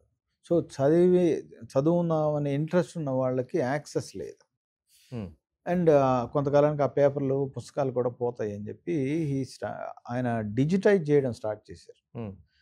ఎవరు ఎక్కడ పుస్తకాలు ఇచ్చినా కానీ అన్ని తెలుగు పుస్తకాలు అనేవన్నీ తీసుకుని నెల్లూరు జిల్లాలో వరికొండపాడు అని ఒక విలేజ్ దగ్గర కొంత ల్యాండ్, ఆయనకి పెద్ద ల్యాండ్ ఉంటే దానిలో ఒక 20 acres దీనికి అలొకేట్ చేసి అక్కడ చుట్టుపక్కల విలేజెస్ నుంచి ఒక అమ్మాయిల్ని 10వ తరగతి 8వ తరగతి చదివిన అమ్మాయిల్ని ఎంప్లాయ్ చేసి వాళ్ళందరికీ ట్రైనింగ్ ఇచ్చారు. సో ఈ ఈచ్ పుస్తకం తీసుకుని వాళ్ళు స్కానర్స్ కూడా ఆయనే డెవలప్ చేశారు. So close to 3 crore pages ఇప్పుడు లాస్ట్ 10 yearsలో విపరీతంగా ఒక యుద్ధ ప్రాతిపదికన చేసి close to 3 crores pages scan చేస్తున్నారు. స్కాన్ చేసి అలా వదిలేయలేదండి, దాన్ని ఇండెక్సింగ్ చేసి ఎవరికైనా యాక్సెస్ కావాలంటే ఎలాగా. ఓకే. అదేవిధంగా ఫ్యూచర్లో రైట్స్ లేని వాటిని పబ్లిక్ డొమైన్లోకి వదిలేయడం, ఎవరైనా యాక్సెస్ చేసుకోవచ్చు వెబ్సైట్లో, అది త్వరలో తీసుకొస్తారు అన్నమాట. సో ఇలాగ సినిమా సాహిత్యం, పాటల పుస్తకాలు, ఒకటి కాదు, ఎనీథింగ్ అబౌట్ తెలుగు సాహిత్యం ఇవాళ కాంప్రహెన్సివ్గా ఎవరి దగ్గర ఉందంటే మా అన్న దగ్గరే ఉంటుంది, మా మనసు ఫౌండేషన్ ద్వారా చేసేదాన్ని ఉంటుంది. That's a big contribution and satisfaction for all of us. Hrudaya foundation కోసం చెప్పండి, ఇంకా ఏం టార్గెట్స్ ఉన్నాయి? ఇప్పటికే దాదాపు 8,000కు పైగా సర్జరీస్ చేశారు, ఇంకా ఎలాంటి లక్ష్యాలు ఉన్నాయి అసలు? మీకు ఇందాక చెప్పాను దాని problem size in the country. So దానికి ముఖ్యంగా 4 pillars కావాలండి. ఒకటేమో ఫుల్లీ ట్రైన్డ్ వర్క్ ఫోర్స్ కావాలి. అదేవిధంగా ఇన్ఫ్రాస్ట్రక్చర్ లైక్ హాస్పిటల్స్, ఎక్విప్మెంట్ కావాలి. ఇవి 2 లేకుండా ముందుకు పోలేం. 3 అవేర్నెస్, పబ్లిక్ అవేర్నెస్ లేకుండా వాళ్ళు అసలు పిల్లల్ని తీసుకురాలేరు, వాళ్ళకి ఉండే ఫైనాన్షియల్ బర్డెన్ తోటి వాటితోటి. 4th ఈజ్ అడ్వకసీ, అంటే గవర్నమెంట్ నుంచి పాలసీ డెసిషన్స్ ఏవి చేస్తే ఈ అవగాహన పెరుగుతుంది, ఇటువంటి ఫెసిలిటీస్ ఇంకా ఎక్కడ తీసుకురావచ్చు అనేది, వీటన్నిటిని కాంప్రహెన్సివ్గా చేద్దామనే ఉద్దేశంతో ఒక నాన్ ప్రాఫిట్ రీజనల్ సెంటర్ హైదరాబాద్లో స్టార్ట్ చేయబోతున్నాం. డెఫినెట్గా 2-3 yearsలో అది it will be a reality, non profit. So government land గురించి అడిగాము, అదేవిధంగా ప్రైవేట్ సిటిజన్స్తో కూడా మాట్లాడి ఎవరు ఇచ్చినా కానీ ఎల్వి ప్రసాద్ మోడల్లో ఒక tertiary care centre, quaternary care centre for paediatric heart sciences create చేస్తాం. దీని ద్వారా ఒక 2,500 ఆపరేషన్లు ప్రతి సంవత్సరం చేయడమే కాకుండా కనీసం ఒక 10 టీమ్స్ని తయారు చేసి ఎక్కడైతే అవసరం ఉందో అక్కడ పంపించి అక్కడ వాళ్ళ అవైలబుల్ ఇన్ఫ్రాస్ట్రక్చర్లో ఇవాళ మనం స్టార్ హాస్పిటల్ ఎలా చేస్తున్నామో అక్కడ స్టార్ట్ చేసి అది ఎలా ఇవాల్వ్ అవ్వాలనేది చూడడానికి అవకాశం ఉంటుంది. అదేవిధంగా మనకు ఒక విజిబిలిటీ ఉంటే, ఇటువంటి వర్క్ చేస్తున్నాం అనే విజిబిలిటీ ఉంటే గవర్నమెంట్ పాలసీ డెసిషన్స్లో కూడా కొంత మనం అడ్వైజ్ చేయడానికి కానీ లేకపోతే డైరెక్షన్ ఇవ్వడానికి కూడా పాసిబిలిటీ ఉంటుంది, అవేర్నెస్ క్రియేట్ చేయడానికి పాసిబిలిటీ ఉంటుంది. అదేవిధంగా సిఎస్ఆర్ ఫండింగ్ కావాలన్నా కానీ మనకు ఒక రకమైన విజిబిలిటీ కావాలి. సో ఇది నెక్స్ట్ 2-3 years ప్లాన్ అండి. నా హోప్ ఏంటంటే 10 yearsలో ఇప్పుడు చేసే 30,000 ఆపరేషన్ల నుంచి కంట్రీ మొత్తంలో 100,000 ఆపరేషన్, 1,00,000 ఆపరేషన్లు చేయగలమా? అనేది నా target. I have to see what happens. I don't mind try and failing. ప్రయత్నం లేకుండా మాత్రం ఉండదు. ఖచ్చితంగా ప్రయత్నం చేస్తాం, అది ఫెయిల్ అయినా పర్లేదు, ఇట్స్ ఓకే. ఇక మీరు అవేర్నెస్ అన్నారు, ఆర్గాన్స్కి సంబంధించి చాలా కొరత కనిపిస్తుంది. ఇప్పుడు మీ ఫాదర్ సంబంధించి ఆయన చనిపోయిన తర్వాత ఆయన భౌతిక ఆయన హాస్పిటల్కి ఇచ్చారని విషయం చాలా, అలా ఎంతమందికి ఈ అవేర్నెస్ కనిపిస్తుంది? చాలా తక్కువ మందికి ఉంటుందండి అది. అంటే మా నాన్నగారు ముందే రాశారు, ఆయనే రాసి చెప్పారు కూడా, ఐ డోంట్ వాంట్ రిచువల్స్ అవి అవసరం లేదు అని చెప్పారు. సో మేము ఆయన రెస్పెక్ట్ చేయాలి కదా. అలాగే recent yesterday my close friends సంబంధి లేడీ చెన్నైలో చనిపోతే వాళ్ళు కీల్పాక్ మెడికల్ కాలేజ్కి డొనేట్ చేశారు. అలా జరుగుతున్నాయి, కానీ మీరు అన్నట్టుగా చాలా ఇంకా very very few. More important is organ donation అండి. Body donation is different. అంటే ఇప్పుడు అది డిజిటైజ్ చేసేస్తున్నారండి, అది కూడా. Okay, lot of digital imaging వచ్చేసిన తర్వాత డిసెక్షన్ అనేది తగ్గింది, అవసరం. మేము మెడికల్ కాలేజీలో ఉన్నప్పుడు డిజిటైజేషన్ పిక్చర్స్ ఏమీ లేవు. సో అందువల్ల మేము యాక్చువల్గా హ్యూమన్ బాడీని డిసెక్ట్ చేసాం, ఈచ్ పార్ట్. ఓకే, నలుగురికి ఒక పార్ట్ ఇచ్చేవాడు. ఇప్పుడు అదంతా కూడా డిజిటైజ్ అయిపోయింది. మోర్ ఇమేజింగ్ వచ్చే కొద్దీ అది తగ్గిపోతుంది. More important is brain death ఉన్న వాళ్ళు ఆర్గన్ డొనేషన్, అది ఫర్ సమ్ రీజన్ సొసైటీలో తగ్గుతూ వస్తూ ఉంది. రియల్గా కారణం తెలియదు, కానీ మళ్ళీ అవేర్నెస్ క్రియేషన్ చాలా ఇంపార్టెంట్. యాక్సిడెంట్స్ కూడా కొంచెం తగ్గుతున్నాయని చెప్పారు. అంటే ఇప్పుడు సేఫ్టీ పెరిగింది కదండి, రోడ్స్ కూడా బెటర్ అవుతున్నాయి కదా. బట్ అది నీడ్ టు కంటిన్యూ. చివరిగా చెప్పండి, స్టార్ హాస్పిటల్స్కి ఒక లక్ష్యం ఉంది, ఇంకా ఎలాంటి విస్తరణ చేయబోతున్నారు, ఏం చేయబోతున్నారు? అంటే star hospital is a commercial organization అండి, Hrudaya is a non profit organization. ఇవాళ రెండు కో existing.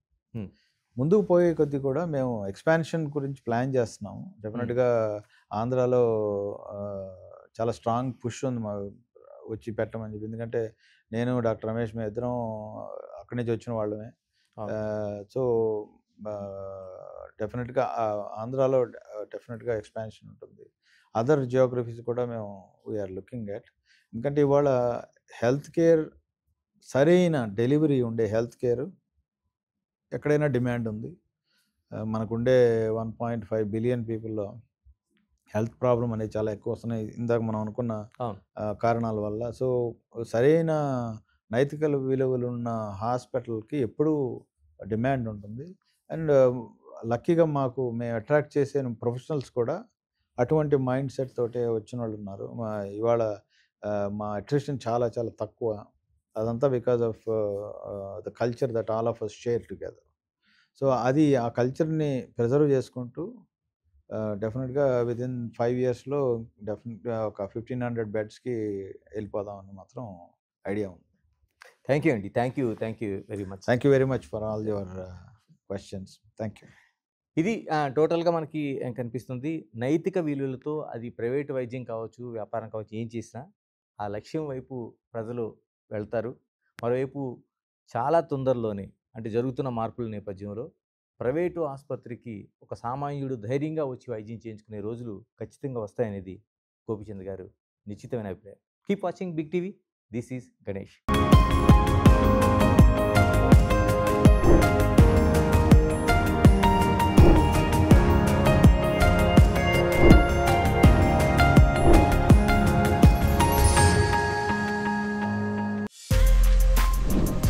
For more videos like this, subscribe Big TV channel.